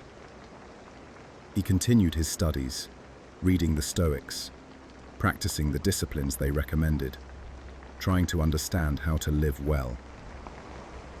He could not have known that when he finally became emperor, the challenges he would face would test his philosophy far more severely than any academic exercise ever could. Shimmer of Empire, 86. In the year 161, Antoninus Pius died peacefully at age 74, having ruled for nearly a quarter century. Marcus was now 40 years old, fully prepared for the responsibilities of empire. The Senate was prepared to confirm him as sole emperor, following the usual pattern of succession. But Marcus did something unusual. He insisted that Lucius Verus, who had been adopted alongside him years earlier, should rule jointly with him as co-emperor. This had never happened before in Roman history. Rome had never had two emperors simultaneously. But Marcus believed it was what Hadrian had intended, and that honoring this intention was the right thing to do. The Senate agreed, though everyone understood that Marcus held the senior position. He had more experience, greater authority, and ultimately more power. But the gesture revealed something about Marcus's character, his concern for propriety, his sense of duty to others, his willingness to share power rather than grasping it entirely for himself.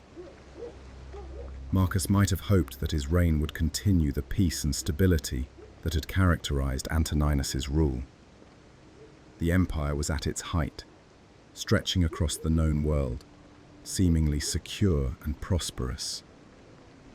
This was the era historians would later call the Pax Romana, the Roman peace, when the Mediterranean world enjoyed unprecedented security and economic integration. But it did not last. Almost immediately upon taking power, Marcus faced crises on multiple fronts. The Parthian Empire in the east launched attacks on Roman territories.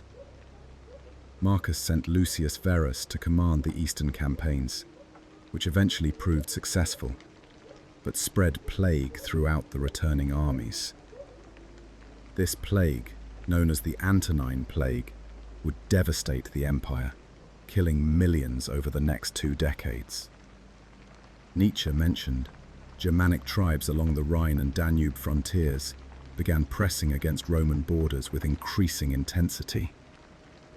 These were not isolated raids, but sustained pressure from multiple peoples. The Marcomanni, the Quadi, the Sarmatians, and others, seeking to cross into Roman territory. The threat was serious enough that Germanic warriors actually reached northern Italy, besieging cities and threatening the heartland of the empire itself. Marcus had to respond personally. For much of his reign, from around 170 onward, he was away from Rome, commanding armies along the Danube frontier, living in military camps, planning campaigns, dealing with the brutal realities of warfare. This was not the philosophical contemplation he might have preferred.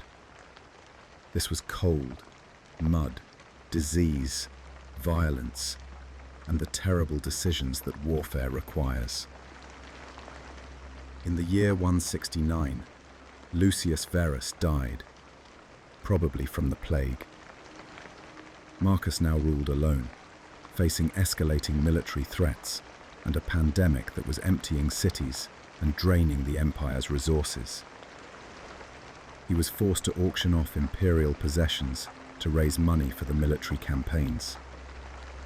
The treasury was strained, the population was declining, the borders were under assault. Crimson ahead Marcus all this, Marcus experienced profound personal losses. His mother died. One of his sisters died. 6 of his children died during the 150s, before he even became emperor. More children would die during his reign. In 175, while on campaign, his wife Faustina died. They have been married for 30 years. Whatever the private reality of their relationship, some ancient sources suggested she was unfaithful, though Marcus always spoke of her with love. Her death was another blow. That same year brought a different kind of crisis. Avidius Cassius, a general who had commanded forces in the east, declared himself emperor, apparently believing reports that Marcus had died. Marcus was forced to prepare for civil war, to march east to confront this usurper. But before the confrontation could occur, Avidius Cassius was assassinated by his own soldiers. The crisis ended, but it revealed how fragile imperial authority could be, how quickly loyalty could shift. Marcus spent the last decade of his life primarily along the Danube, prosecuting wars against the Germanic tribes.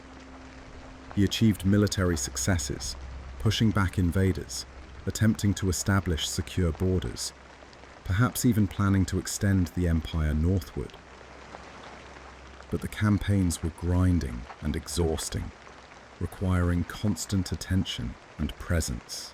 He died on March 17, 180, at age 58, either in Vindobona, modern Vienna, or in Sirmium in Pannonia. The sources disagree on the exact location, but they agree that he died on campaign, still working, still bearing his responsibilities to the end. His son Commodus succeeded him, and almost immediately made peace with the Germanic tribes and returned to Rome, abandoning his father's military plans. Commodus would prove to be a disastrous emperor, cruel, erratic, eventually assassinated. His reign marked the end of the Pax Romana and the beginning of a period of instability that would eventually culminate in the crisis of the 3rd century. Marcus's choice of his own son as successor, rather than adopting a more qualified heir, as previous emperors had done, has been criticized by historians as one of his few major failures. Before we judge Marcus, we should consider what he left behind. Not his political legacy, which was mixed, but his philosophical legacy, which is extraordinary. Meditations, a private journal reimbursement intermitted in the military camps along the Danube. Marcus wrote. He did not write treatises on philosophy for publication. He did not compose speeches or histories or letters meant for other eyes. Instead, he wrote notes to himself, private reflections, reminders, meditations on how to maintain his philosophical composure in the face of overwhelming pressure. These writings were composed in Greek, not Latin. This is striking. Greek was the language of philosophy and high culture, but Latin was the language of Roman law and administration. That Marcus chose Greek for his most intimate thoughts suggests that he was writing within the Greek philosophical tradition, thinking of himself not primarily as a Roman emperor, but as a student of philosophy, conversing with the great Greek thinkers who had preceded him. The work we now call the Meditations, though Marcus himself gave it no title, and the earliest manuscripts call it simply To Himself, consists of 12 books of varying length. The first book is unique, a long series of acknowledgements to everyone who had taught Marcus something valuable: his grandfather, his mother, his teachers, his adoptive father. It reads like a gratitude journal, itemizing the gifts he had received from others. Roofing remaining 11 books are more fragmentary, more varied in style and content. Some entries are single sentences, others extend for several paragraphs. Some are reminders of Stoic doctrine, others are frustrated observations about human nature. Some are almost prayers to the divine reason that governs the universe. Others are stern commands to himself, efforts to maintain discipline and focus. Marcus wrote in Book 2 that he was composing among the Quadi on the river Granova, modern-day Hron in Slovakia, placing these reflections firmly in the context of military campaigning. He wrote in Book 3 that he was at Carnuntum, a Roman military base on the Danube. These geographical notes remind us that Marcus was not philosophizing in comfortable leisure, but rather trying to maintain wisdom while managing warfare, dealing with plague, bearing the weight of countless decisions that affected millions of lives. The Meditations were almost certainly never intended for publication. They are too raw, too repetitive, too personal for that. Marcus returns again and again to the same themes, as if reminding himself of truths he keeps forgetting, disciplines he struggles to maintain. He writes as someone trying to nerve himself for another day of overwhelming responsibility, trying to remember what matters and what does not, trying to stay sane in circumstances that would drive most people to despair or rage. Reading the Meditations is an unusual experience. We are looking over the shoulder, as it were, of the most powerful person in the world, watching him struggle with his own thoughts and emotions. We see his frustration with people who seem petty and foolish. We see his weariness with the demands placed upon him.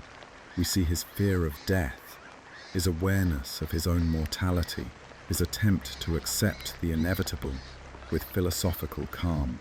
We see him repeating Stoic teachings to himself, trying to make them more than just ideas, trying to actually live them. The work is not systematic philosophy. Marcus was not trying to establish new philosophical positions or win arguments against rival schools. He was trying to apply philosophy to life, which is a different and arguably more difficult task. He was reading Stoicism, especially Epictetus, and writing himself notes on how to internalize and practice what he read. Marcus's Stoic philosophy. What, then, are the central themes that appear again and again in Marcus's private reflections? First and most fundamentally, Marcus returns constantly to the transience of all things. Everything changes. Everything passes away. The people we love die. The accomplishments we value are forgotten. The empire itself will one day be dust. This is not pessimism, but realism, an acceptance of the fundamental nature of reality. Nothing physical lasts. Everything that has come into being will pass out of being. This awareness of impermanence serves a philosophical purpose. If everything is temporary, if fame and fortune and even life itself are fleeting, then it makes no sense to invest them with ultimate importance. They are what the Stoics called indifference. Things that have no bearing on whether our life is fundamentally good or bad. What matters is virtue, the quality of our character, the goodness of our actions while we have the opportunity to act. Marcus repeatedly reminds himself that death could come at any moment. He could die today. This person he is speaking with could die tomorrow. Everything could end suddenly. This is memento mori, remembering death, not as morbid preoccupation, but as clarifying perspective. If I might die today, what is worth caring about? How should I spend the time I have? What truly deserves my attention and concern? The answer, for Marcus, is virtue. Living well means acting justly, thinking clearly, accepting what comes, doing one's duty, maintaining self-discipline. These things are always within our power, regardless of external circumstances. Even an emperor facing endless challenges and frustrations can still choose to act with integrity, to treat people fairly, to pursue wisdom rather than mere cleverness. Marcus also emphasizes our interconnectedness with all other rational beings. We are all part of a larger whole, limbs of the same body, citizens of the same cosmic city. What is good for the whole is good for the part. Therefore, working for the common good is not self-sacrifice, but self-interest properly understood. When Marcus acts for the benefit of the empire, he is acting for himself as a member of that larger community. This cosmopolitan vision extends beyond the Roman Empire to encompass all humanity. Marcus writes that his city and country, as Marcus, is Rome, but as a human being, it is the world. He owes duties to his particular role, but he also belongs to a universal human community, bound together by shared reason. Yet despite this lofty philosophical perspective, Marcus also reveals profound struggle. He writes with frustration about the people he must deal with, the liars, the flatterers, the petty schemers, the ignorant and foolish. He reminds himself to be patient with them, to remember that they act wrongly out of ignorance, not malice, that anger at them is pointless and counterproductive. But the very frequency with which he repeats these reminders suggests how difficult he found it to maintain philosophical equanimity. Championship, he writes about the temptation to simply give up, to stop. Trying to let himself be overwhelmed by the magnitude of his responsibilities.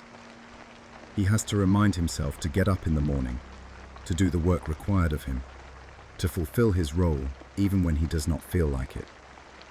He asks himself, was I made for this, to lie under blankets and keep warm? Yes, but this is more pleasant. Were you born for pleasure or for action and effort? Marcus struggles with physical pain and illness. He mentions his chronic ailments, the discomfort of his body, the decline of his physical vigor.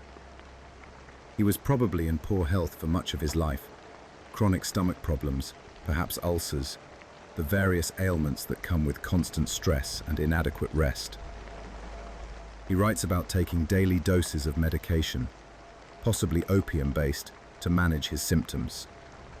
Some modern scholars have suggested that certain passages in the Meditations reflect drug-induced altered states, apocalyptic imagery that suggests someone not entirely in normal consciousness. Whether or not this is true, it reminds us that Marcus was not some serene sage, calmly dispensing wisdom, but rather a suffering human being trying to maintain philosophical perspective while his body hurt, while he was exhausted, while everything seemed overwhelming. He returns again and again to Epictetus's teachings, particularly the dichotomy of control. Some things are up to us, others are not. What is up to us? Only our own judgments and actions. Everything else, our body's condition, other people's behavior, the outcomes of events, fame, fortune, even whether we live or die, these are not truly in our power. Therefore, we should focus our concern only on what we can control, thinking rightly and acting virtuously. Marcus writes, "You have power over your mind, not outside events. Realize this, and you will find strength." This is pure Epictetus, applied to the circumstances of someone governing an empire. Even an emperor cannot control outcomes, cannot guarantee success, cannot prevent disasters. But he can control his own response, his own character, his own effort to act rightly, regardless of results. The universe, Marcus believes, is rational and purposeful. Everything that happens is part of a larger order, connected by chains of cause and effect. This is providence or fate, not arbitrary divine whim, but the necessary unfolding of natural law. To accept what happens, to say yes to reality, is to align oneself with the rational order of the cosmos. This does not mean passivity. Marcus is not counseling resignation or inaction. Rather, he is teaching a kind of acceptance that allows for vigorous action without being destroyed by failure or inflated by success. You do your duty, you act as virtue requires, and then you accept whatever follows without complaint or excessive pride. Death and legacy. Immersed, Marcus died still on campaign, still shouldering his responsibilities, having never achieved the philosophical tranquility that Stoicism promised. His meditations reveal a man who struggled constantly to live up to his philosophical ideals, who never quite achieved the sage-like wisdom of the Stoic ideal, who remained very human in his frustrations and fears and weariness. And perhaps that is precisely why his work has resonated so powerfully through the centuries. Marcus was not writing as someone who had achieved perfect wisdom and was now instructing others from that lofty height. He was writing as someone in the midst of struggle, trying to remind himself of what he had learned, trying to maintain his philosophical practice when everything conspired to make it difficult. Stiffness survived through a series of accidents and fortunate circumstances. The work was apparently preserved in the imperial archives, though it received no mention in historical sources for centuries. The first clear reference comes from Areithus, a Byzantine bishop in the early 10th century, who had a copy made from a manuscript that was falling apart with age. This copy, or copies descended from it, eventually made their way to Western Europe, where the meditations were printed for the first time in the 16th century. Crimson. Since then, the work has never been out of print. It has been translated into every major language. It has influenced countless readers, from Renaissance humanists to Enlightenment philosophers, to modern political leaders and business executives. People return to Marcus's reflections because they recognize in them something universal. The struggle to live well in difficult circumstances, to maintain integrity when easier paths beckon, to find meaning in a world that often seems indifferent to our efforts. Marcus has been called the philosopher king that Plato envisioned, the ideal ruler who combines power with wisdom. There is some truth to this, though the reality was more complicated. Marcus governed competently in many ways, but also made questionable decisions. His military campaigns were necessary, but costly. His choice of successor proved disastrous. His reign, despite his best efforts, marked the end of Rome's golden age, rather than its continuation. But his philosophical legacy endures, not because he perfectly embodied Stoic wisdom, but because he honestly recorded his attempt to do so. He showed us what it looks like when someone with enormous power and responsibility tries to live philosophically. He showed us that even emperors struggle, doubt, fear, and must work daily to maintain their commitment to virtue. Timber, as sleep approaches, as these reflections on Marcus Aurelius come to a close. Perhaps the most striking thing about his meditations is their humility. Here is the most powerful person in the world, and he is writing notes to himself about being patient with difficult people, about getting out of bed when he would rather stay under the covers, about accepting that his body hurts and he is getting older and will die. Infections is not superhuman. It is profoundly, achingly human. And that, finally, is what makes it endure.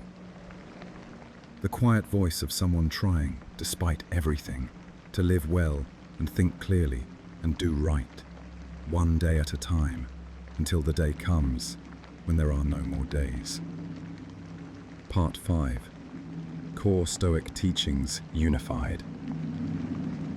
Disillusion, mitigated through the lives of 3 remarkable men, a slave, a senator, and an emperor, each wrestling with Stoic philosophy in vastly different circumstances.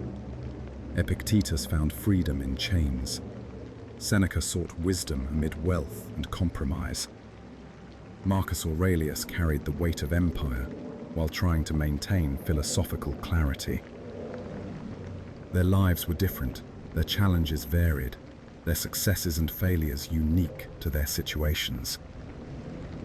Yet, beneath these differences, beneath the particular details of their individual struggles, runs a common current of teaching. The philosophy they all drew upon, adapted and transmitted, was fundamentally the same. The Stoicism that helped Epictetus endure slavery offered the same insights that guided Marcus through imperial responsibilities. The principles that Seneca articulated in his letters were those that Epictetus taught in his school, and Marcus repeated to himself in military camps. Now, as our journey through these lives comes to rest, it is time to draw together these common threads, to see the unified teaching that flows through all 3 philosophers, to understand the core principles that make Stoicism not merely an interesting historical curiosity, but a living philosophy that continues to speak across the centuries. Crimson, then, examine these teachings quietly and carefully, allowing each principle to settle into understanding before moving to the next. The dichotomy of control across all 3. The very heart of Stoic philosophy lies a single, fundamental distinction. Some things are within our control, while other things are not. This principle appears so consistently in all 3 of our philosophers that it might be called the foundation upon which everything else rests. Epictetus states it most directly and emphatically. The opening words of the Enchiridion declare that some things are up to us, our judgments, our impulses, our desires and aversions, our choices, while other things are not up to us, our body, our property, our reputation, our offices, and indeed everything that is not our own action. This distinction, Epictetus teaches, determines everything about how we should live. If we confuse the 2 categories, if we treat things outside our control as though they were within it, we will be frustrated, disturbed, and ultimately unhappy. But if we focus solely on what is truly up to us, we can achieve genuine freedom. For Epictetus, this was not abstract theory. He had experienced quite literally what it meant to have no control over external circumstances. His body was owned by another. His physical movements were determined by his master's commands. Yet his inner life, his capacity to judge, to understand, to maintain integrity, remained his own. No master could reach inside his mind to control how he interpreted events, whether he maintained virtue, how he used his rational faculty. This was the domain of freedom, accessible even to an enslaved person. Seneca, writing from a very different position, articulates the same principle, though often in different language. He emphasizes the distinction between things that fortune controls and things that wisdom controls. Fortune can take away your wealth, your health, your position, even your life. but fortune cannot touch your virtue, your character, the quality of your mind. These remain within your power regardless of what external events befall you. In his letters, Seneca repeatedly counsels his friend Lucilius to recognize this distinction and to invest his concern accordingly. Why worry about whether you will be rich or poor? Neither state affects whether you are virtuous. Why fear death, which is inevitable and not within your power to prevent? Instead, focus on living well in whatever time you have, which is entirely within your control. Why be disturbed by insults or criticism? Others' opinions are external to you. Only your own judgment about yourself matters. Marcus Aurelius, writing to himself rather than teaching students or counseling friends, uses the dichotomy of control as a constant reminder when he feels overwhelmed. Again and again in the Meditations, he tells himself to distinguish between what is up to him and what is not. He cannot control whether people are foolish or malicious. He cannot control whether his military campaigns succeed. He cannot control whether he gets sick or dies. But he can control his own response to all these things. He can maintain equanimity, can act justly, can think clearly, can do his duty regardless of outcomes. For Marcus, this principle provides a kind of refuge amid the chaos of imperial responsibility. When everything seems to be going wrong, when the pressures seem unbearable, he can return to this fundamental truth. The only thing that truly matters is what he does with his own mind and will. Everything else is external, indifferent, ultimately not determinative of whether his life is good or bad. All three philosophers recognize that this dichotomy is not always easy to apply. The boundary between what is within our control and what is not can seem blurry. We can control our efforts, but not the outcomes of those efforts. We can control how we try to influence others, but not whether they are actually influenced. We can control our preparation for events, but not whether events unfold as we hope. Stiffness' answer is to focus on the effort, the attempt, the quality of the trying, rather than on results. You can control whether you act virtuously, think clearly, and do your best. You cannot control whether your best is sufficient to achieve your goals. Therefore, find your satisfaction in having acted well, regardless of outcomes. This is easier said than done. Marcus himself struggles with this constantly, but it is the path the Stoics point toward. The four cardinal virtues. If the dichotomy of control tells us where to focus our attention, the four cardinal virtues tell us what to do with that attention. These virtues, wisdom, courage, justice, and temperance, were not original to Stoicism. They were inherited from earlier Greek philosophy, particularly from Plato and Aristotle. But the Stoics made them central to their ethical system, understanding them as the only true goods, the only things that could make a life fundamentally well lived. Poilist, the first virtue, is the capacity for sound judgment and clear understanding. It involves seeing things as they truly are, not as we wish them to be or fear they might be. Wisdom allows us to distinguish what is within our control from what is not, to recognize what is truly valuable and what is merely preferred or dispreferred, to understand the nature of the world and our place in it. Passions, for Epictetus, wisdom is primarily practical, the ability to make proper judgments about impressions as they arise. When you receive an impression that something bad has happened to you, wisdom examines that impression and asks, has anything truly bad occurred? Has your capacity for virtue been damaged? Or have merely external circumstances changed? Wisdom prevents us from being swept away by initial reactions, allows us to pause and evaluate before responding. Seneca emphasizes wisdom as the understanding that allows us to live well. The wise person knows what is truly valuable, and therefore cannot be deceived by false goods. They know that virtue is the only real good, that external things are indifferent, that death is natural and nothing to fear. This knowledge, not merely intellectual but deeply internalized, guides all their choices and actions. Missiles repeatedly exhorts himself to see things clearly, to strip away the false judgments that make neutral events seem good or bad. He reminds himself to look at objects and events analytically, to see the emperor's purple robe as merely sheep's wool dyed with shellfish blood, to see sexual intercourse as friction of membranes and a spasm, to see death as a natural process of dissolution. This is wisdom, clear-sighted understanding of what things actually are. Courage. The second virtue is the capacity to face fear, difficulty, and adversity without being overcome by them. The Stoics understood that courage was not the absence of fear, but rather the ability to act rightly despite fear.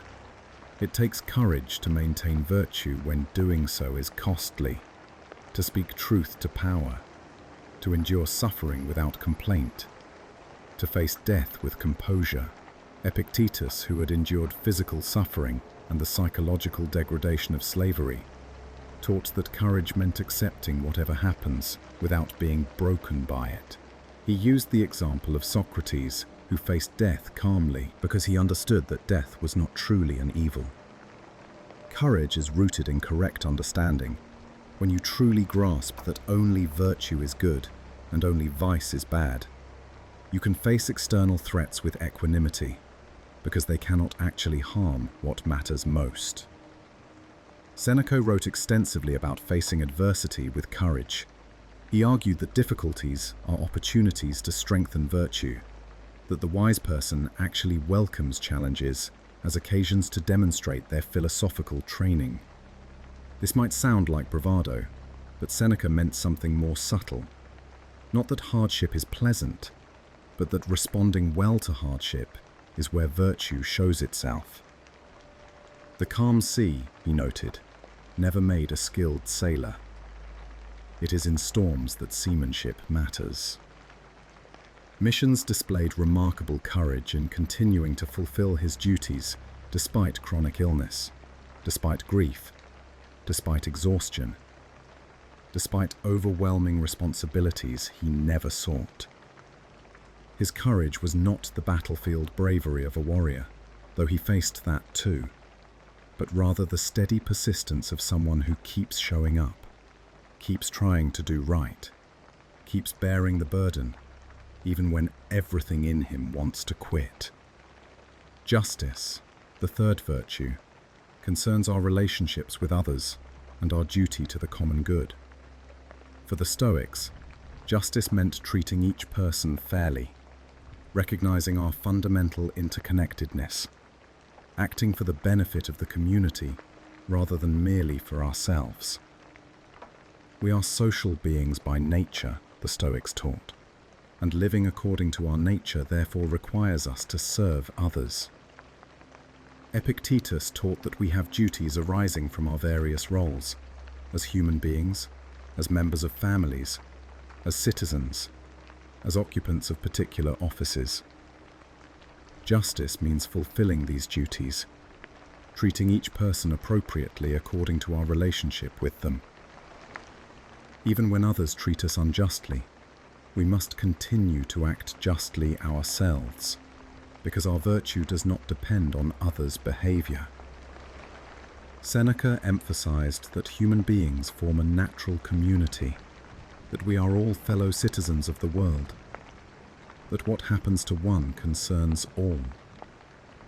He advocated for more humane treatment of slaves, arguing that the legal distinction between free and enslaved did not reflect any real difference in human worth. He wrote about forgiveness and clemency, arguing that the just person recognizes others' capacity for error and responds with understanding rather than vengeance. Marcus understood his entire role as emperor in terms of justice. He was responsible for the common good, duty-bound to serve the empire and its people. This was not optional. or a matter of personal preference. It was the requirement of his position, the debt he owed to the larger community of which he was a part. Justice for Marcus meant working for others, even when he would rather be doing philosophy, even when he was tired, even when those others seemed ungrateful or foolish. Temperance, the fourth virtue, is the capacity for self-discipline and moderation.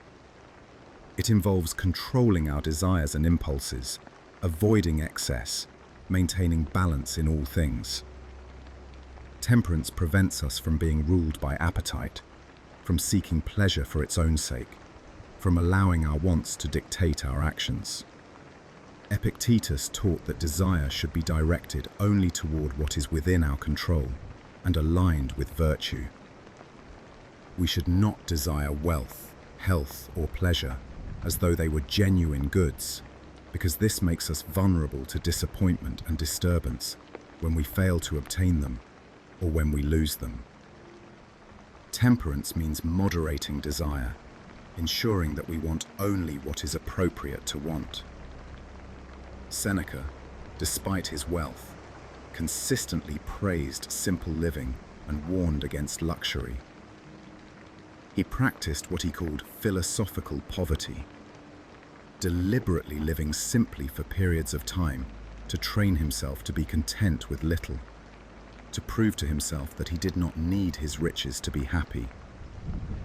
Temperance, for Seneca, meant not being enslaved to one's possessions or pleasures, maintaining freedom by keeping desires under rational control. Metallic struggled with temperance in a different way, not with desires for luxury, which seem not to have tempted him greatly, but with the desire for rest, for escape from his responsibilities, for a quieter life of pure philosophical contemplation.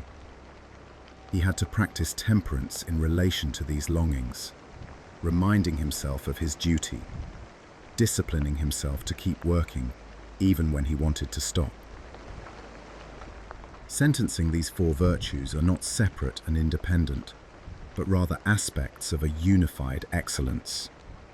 They work together, support one another, and ultimately represent different facets of the same fundamental capacity: living according to reason, acting appropriately given one's nature as a rational and social being, maintaining integrity regardless of circumstances. Living according to nature. Mission. The Stoics taught that the goal of life is to live according to nature. This phrase appears constantly in Stoic writings, from Zeno's earliest formulations through the works of our three philosophers. But what does it mean? It means stand first and most fundamentally. Living according to nature means living according to reason. Reason is the distinctive feature of human nature, what sets us apart from other animals. We have the capacity to think, to evaluate, to make considered choices rather than simply reacting to impulses. To live according to our nature, therefore, means to use this rational capacity fully and well. Semantics is why the Stoics emphasize examining our impressions, questioning our initial reactions, thinking carefully before acting. An animal responds immediately to stimuli: hunger, fear, desire. A human being can pause between stimulus and response, can think about whether the response is appropriate, can choose how to act. Failing to use this capacity is failing to live according to our nature as humans. But living according to nature has a second meaning as well. It means accepting the nature of the universe and our place in it. The cosmos, the Stoics believed, is rational and ordered. Everything that happens follows necessarily from prior causes according to natural law. This is not random chaos, but structured order, what the Stoics called providence or fate. Contentious to live according to nature in this sense means accepting what happens without rebellion or complaint. Not passive resignation, but active acceptance, saying yes to reality, embracing what is, rather than wishing things were otherwise. Marcus expresses this beautifully when he writes that we should love only what happens to us, what is woven for us in the fabric of fate. Crimson does not mean we should not try to change things or improve circumstances. The Stoics were not fatalists in the sense of believing human effort was meaningless. Rather, they distinguished between accepting what happens and choosing how to respond to what happens.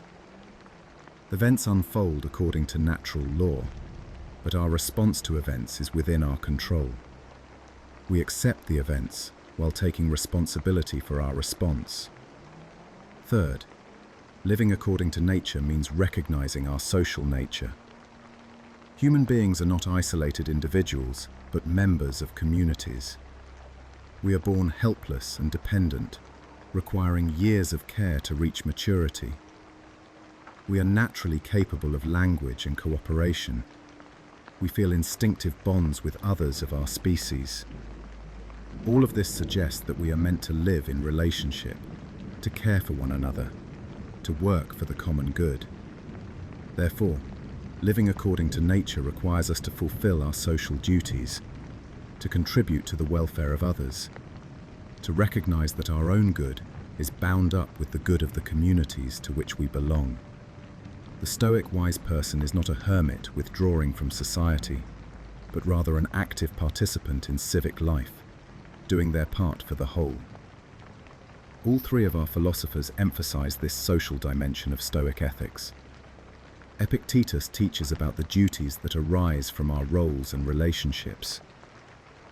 Seneca writes about universal human kinship and the obligations we have to one another. Marcus constantly reminds himself that he was made for cooperation with others, that human beings are meant to work together like a single organism, that withdrawing from social responsibility would be contrary to his nature. Practical Stoic exercises. Stoicism was never meant to be merely theoretical knowledge. It was a way of life, a set of practices to be performed daily. The ancient Stoics developed various exercises designed to train the mind, moderate emotions, and strengthen virtue. Our three philosophers all engaged in these practices and recommended them to others. Long meditation involves preparing oneself for the day ahead. Before rising, the practitioner considers what challenges they might face, what difficulties might arise, how they should respond. Epictetus recommends reminding yourself each morning that you will encounter people who are meddling, ungrateful, violent, treacherous, envious, and antisocial. But you should also remind yourself that these people act wrongly from ignorance, that they are like family members to you, and that you should not be disturbed by them, but should maintain your own virtue regardless of their behavior. Marcus performs this exercise constantly in the Meditations, reminding himself at the start of the day that he will meet with busybodies and ingrates, but that this is to be expected and should not trouble him. He prepares himself psychologically for what he knows will come, so that when it does come, he is not caught off guard or swept away by reactive emotions. The evening reflection involves reviewing the day that has passed. Before sleep, the practitioner examines their actions and reactions, noting where they succeeded in living according to virtue and where they fell short. This is not for the purpose of guilt or self-flagellation, but rather for learning and improvement. What situations challenged me today? How did I respond? Did I maintain proper judgment? Or did I allow external events to disturb me? What can I learn for tomorrow? Seneca describes this practice in detail, explaining how he reviews each day's events, examining his actions and reactions like a judge reviewing cases. He asks himself where he was too harsh, where he spoke unwisely, where he allowed himself to be disturbed by things that should not have disturbed him. This daily audit, performed consistently, gradually trains the mind to respond more philosophically to life's challenges. Imprisoned visualization, what the Stoics called premeditatio malorum, the premeditation of evils, involves imagining potential losses and difficulties before they occur. The practitioner considers that their possessions might be stolen, that their loved ones might die, that they themselves might face illness or death, not to make themselves anxious, but rather to prepare themselves psychologically, to remember that all external things are temporary and subject to loss, to practice accepting what they cannot control. Epictetus teaches this when he advises kissing your child goodnight, while remembering that this is a mortal being, subject to death. Seneca practices it when he reminds himself that his property is only temporarily in his possession, that fortune gave it, and fortune can take it away. Marcus engages in it when he contemplates his own death, reminding himself that he could die at any moment, and therefore should live each day as if it might be his last. The view from above is a meditation in which the practitioner imagines seeing the world from a great height, as if looking down from the heavens. From this elevated perspective, human affairs appear small and temporary. The things that seemed so urgent and important, the political struggles, the accumulation of wealth, the pursuit of fame, appear insignificant. This exercise helps put things in proper proportion, reminds us of our small place in a vast universe, and makes it easier to maintain equanimity about events. Marcus uses this technique frequently in the Meditations, imagining armies from above looking like ants, imagining the earth as a tiny point in infinite space, imagining the brief flash of human life against the backdrop of eternity. These cosmic perspectives help him avoid becoming too caught up in the momentary dramas of imperial politics, help him remember what truly matters and what does not. Voluntary discomfort involves deliberately practicing doing without things we normally enjoy, sleeping on a hard surface, eating plain food, wearing simple clothing, going without usual comforts. The purpose is to train ourselves to be content with little, to prove to ourselves that we do not need luxury to be happy, to prepare ourselves to accept whatever circumstances might arise. Both Seneca and Marcus practiced forms of voluntary discomfort. Seneca would periodically live as if poor, eating only basic food and sleeping on simple bedding, training himself for potential future poverty. Marcus slept on a hard mattress as a youth, practicing ascetic simplicity even while surrounded by imperial luxury. These exercises work together to gradually transform how we respond to life's events. They train the mind to pause before reacting, to evaluate impressions before accepting them, to maintain virtue regardless of external circumstances. They are not performed once and mastered, but rather practiced daily throughout life, like physical exercises that maintain bodily fitness. The Stoic goal, tranquility through wisdom. All of these teachings and practices point toward a single goal, a state of tranquility, stability, and freedom that the Stoics called variously ataraxia, freedom from disturbance, apatheia, freedom from destructive passions, or simply eudaimonia, flourishing or the good life. This tranquility is not the absence of emotion or the suppression of feeling. The Stoics were not advocating becoming emotionless automatons. Rather, they distinguished between destructive passions, fear, anger, grief, anxiety, which arise from false judgments about what is good and bad, and appropriate feelings, joy at virtue, caution about vice, goodwill toward others, which arise from correct understanding. The person who has achieved Stoic wisdom still feels, but their feelings are appropriate to reality. They do not fear death because they understand death is natural and not an evil. They do not become angry at others' foolishness because they understand that others act wrongly from ignorance. They do not grieve excessively at loss, because they never confused external things with their own true good. This person possesses an inner citadel, as Marcus calls it, a place of refuge within themselves that cannot be touched by external events. No matter what happens in the world, no matter what fortune brings or takes away, this inner core remains stable, tranquil, free. This is the freedom that Epictetus promised even to slaves. This is the peace that Seneca sought amid wealth and political turmoil. This is the stability Marcus tried to maintain while governing an empire in crisis. The Stoics were realistic enough to admit that this ideal state is rarely, if ever, fully achieved. Even the wisest person will have moments of disturbance, will struggle with inappropriate reactions, will fall short of perfect virtue. But the goal remains valid, and the journey toward it remains worthwhile.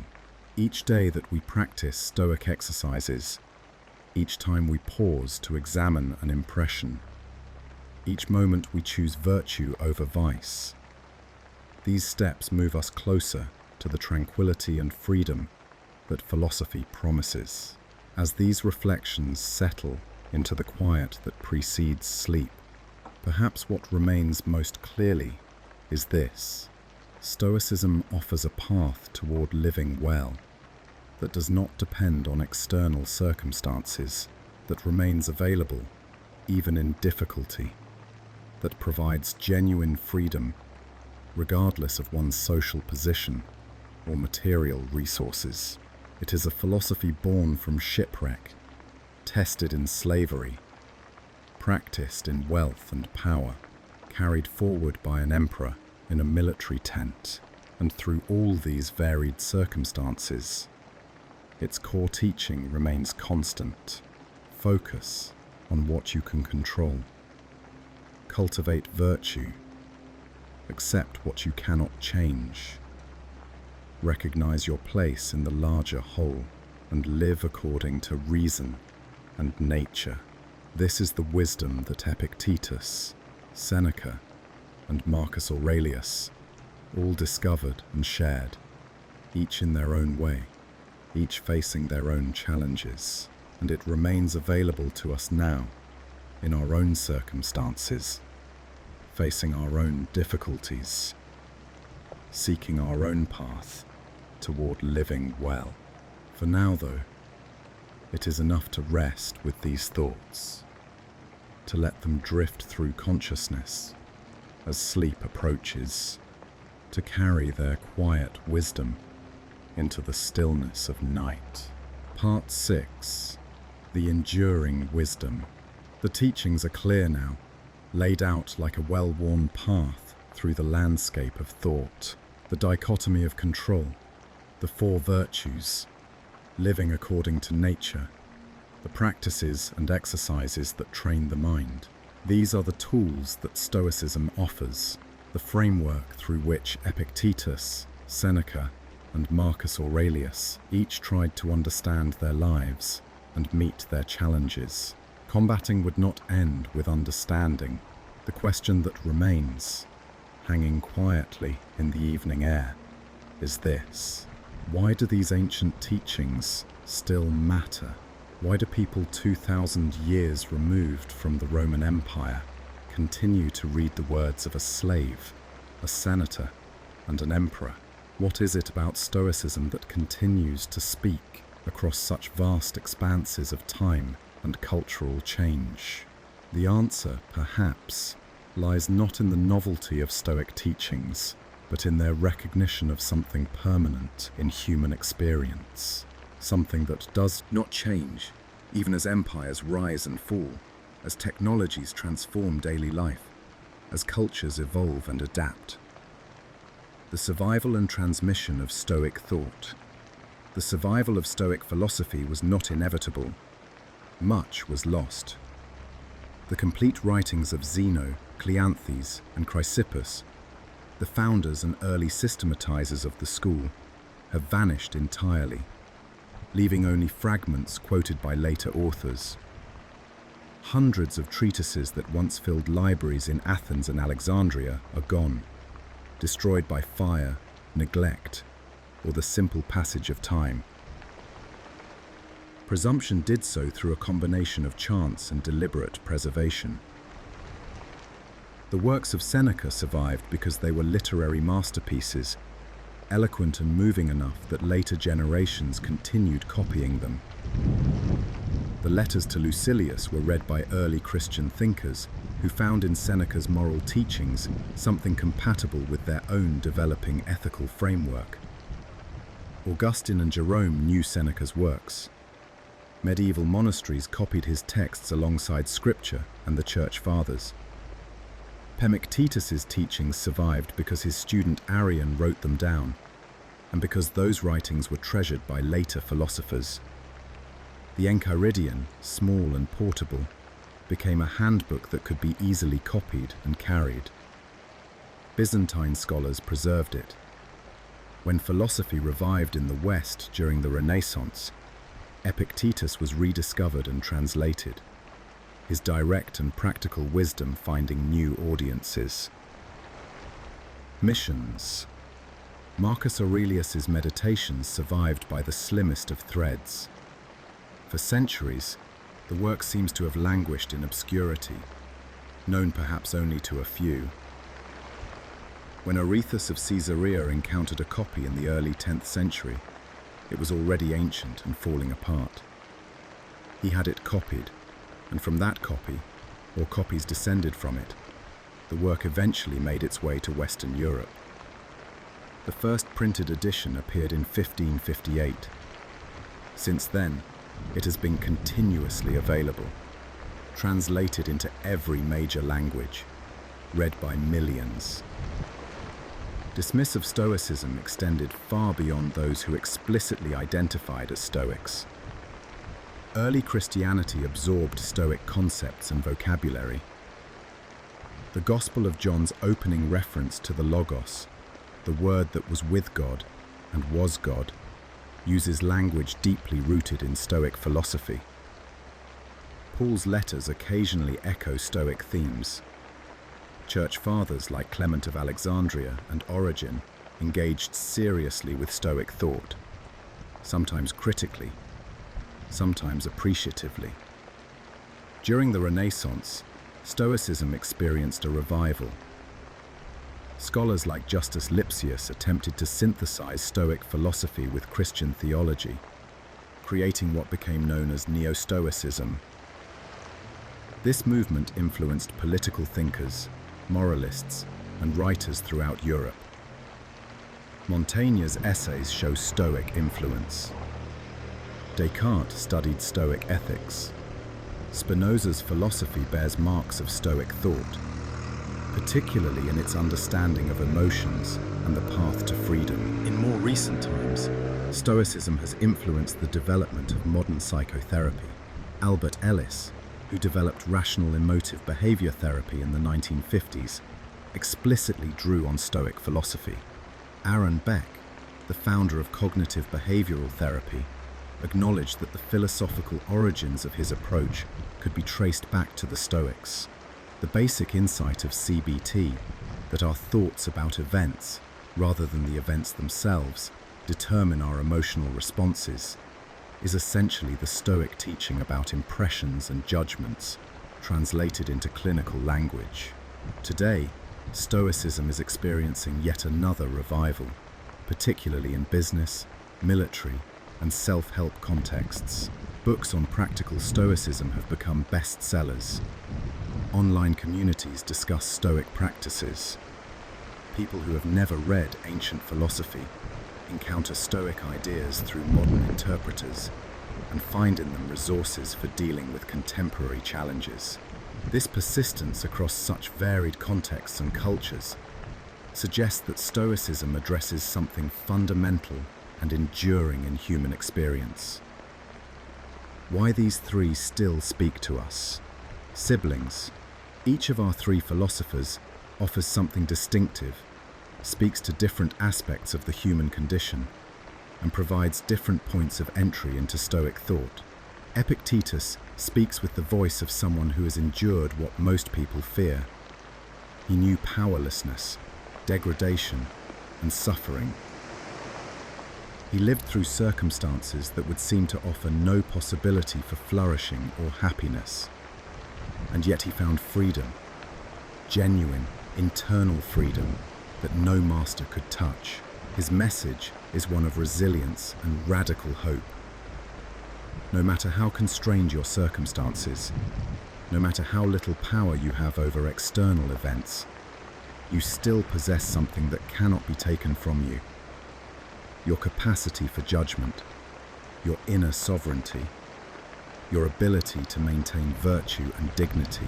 This message resonates powerfully with anyone who feels trapped by circumstances, who faces challenges beyond their control, who wonders whether it is possible to live well when so much is going wrong.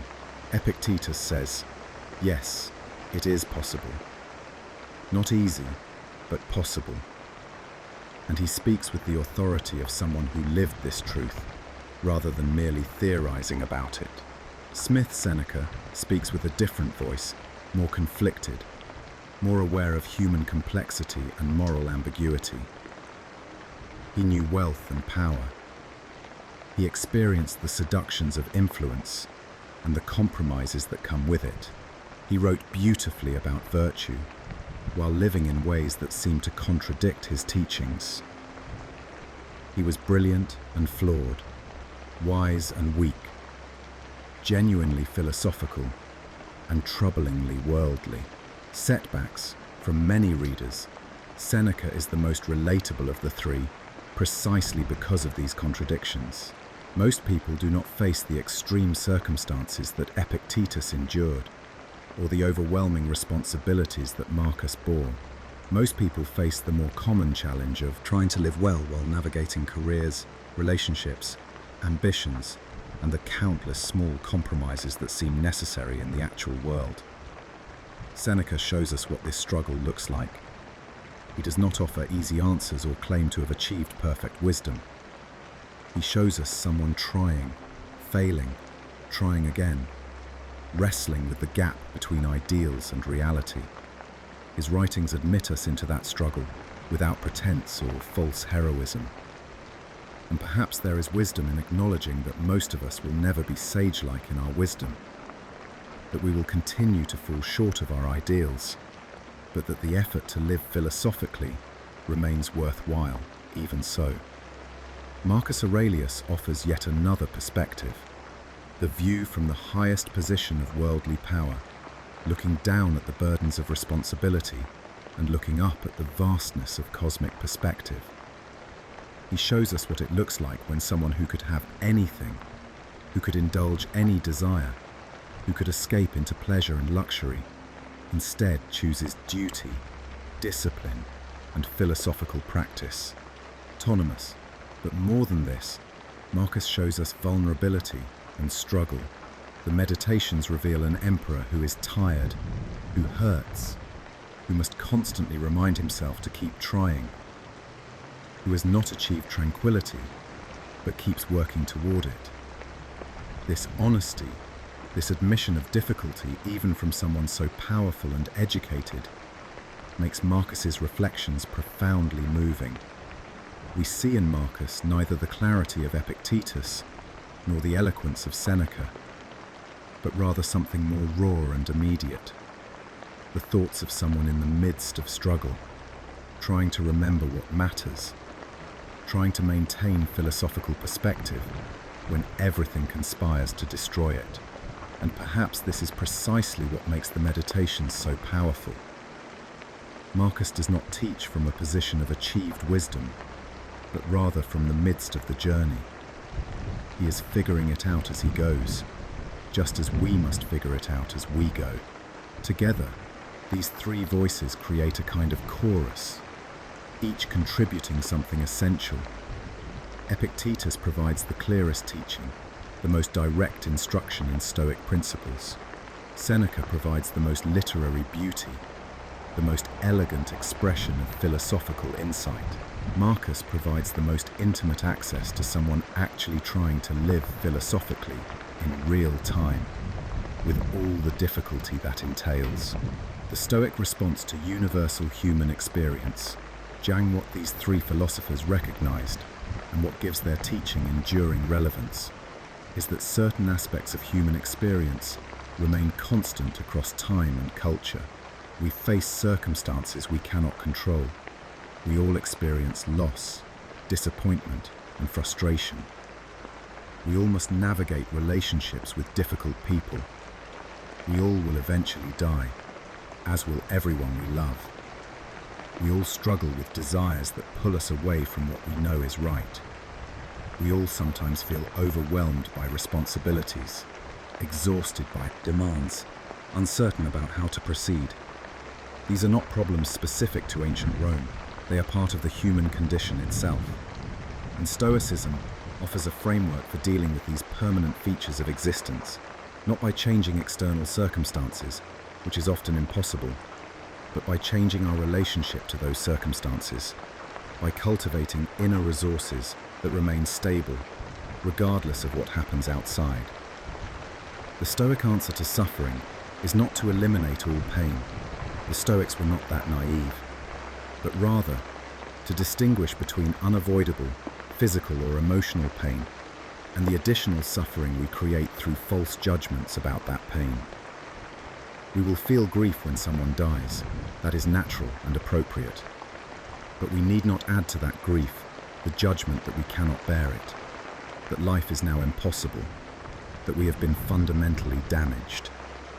We will experience physical pain when our bodies are injured or ill, but we need not add to that pain the anger at the universe for allowing it, the fear about what it means, the anxiety about whether we can endure it. The Stoic answer to powerlessness is not to gain more external power, but rather to recognize the power we already possess, power over our own thoughts, judgments, and responses. Epictetus demonstrated this truth by finding freedom in slavery. But the same principle applies to anyone who feels constrained by circumstances. You may not be able to change the situation, but you can change how you think about it, how you respond to it, what you choose to value within it. The Stoic answer to death is not denial or false comfort, but acceptance and perspective. Death is natural, inevitable, and not an evil. It is simply the dissolution of the elements that were temporarily arranged to form your body. What makes life meaningful is not its duration, but its quality. Whether you lived virtuously, whether you contributed to the common good, whether you maintained integrity. Better a short life lived well than a long life lived badly. Imprisonment, the Stoic answer to difficult people, is patience rooted in understanding. People act wrongly from ignorance, not malice. They are like family members, fellow citizens of the cosmos. Getting angry at them for being foolish is like getting angry at fig trees for producing figs. It is in their nature. Instead, maintain your own virtue. Act justly toward them, and do not let their behavior disturb your tranquility. These answers may not satisfy everyone. Some will find them too accepting of injustice, too focused on internal states rather than external change, too willing to accommodate rather than resist. These are fair criticisms, and different philosophical traditions offer different emphases. But for those who find in Stoicism a useful framework, what it offers is a way to maintain dignity, integrity, and peace of mind, even in difficult circumstances. A philosophy for seeking peace.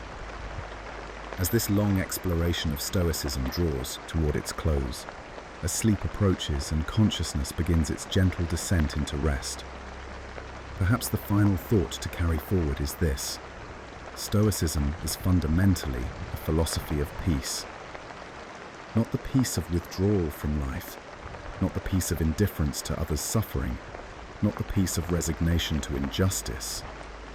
Rather, the peace that comes from understanding what you can control and what you cannot. from cultivating virtue rather than chasing external goods, from accepting your place in the larger whole while fulfilling your duties within it.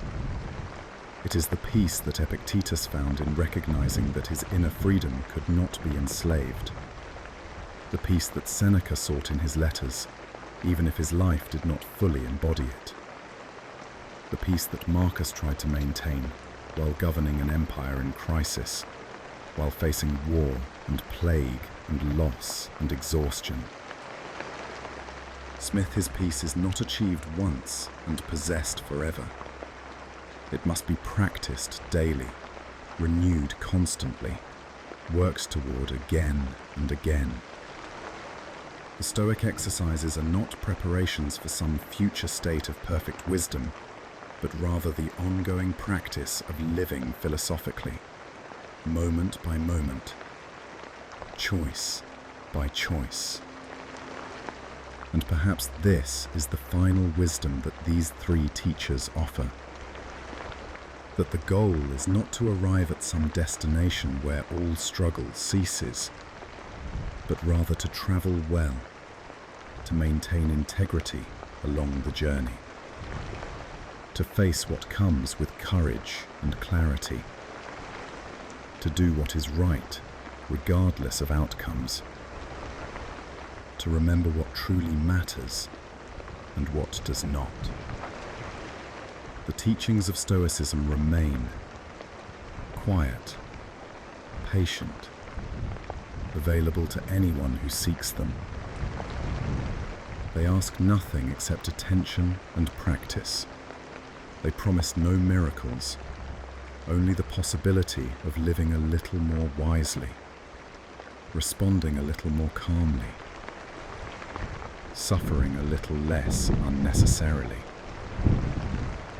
And for those who find in them something useful, something true, something that helps them navigate their own lives and challenges, these ancient words continue to offer guidance. The voice of a slave teaching about freedom, a senator wrestling with wisdom, and an emperor seeking peace. Mist, the night grows deep now. The teachings settle into stillness. And in that stillness, perhaps, there is rest. Not the sleep of ignorance, but the rest of understanding, however incomplete. The rest that comes from accepting what is, while continuing to strive for what ought to be. The rest of philosophy, lived, practiced, carried forward into whatever tomorrow brings. For now, it is enough to have listened to these teachers, to have walked with them through their struggles and insights, to have considered what they offer. The rest can wait until morning. And so, the wisdom remains. A quiet question for another time. For now, it is time to rest.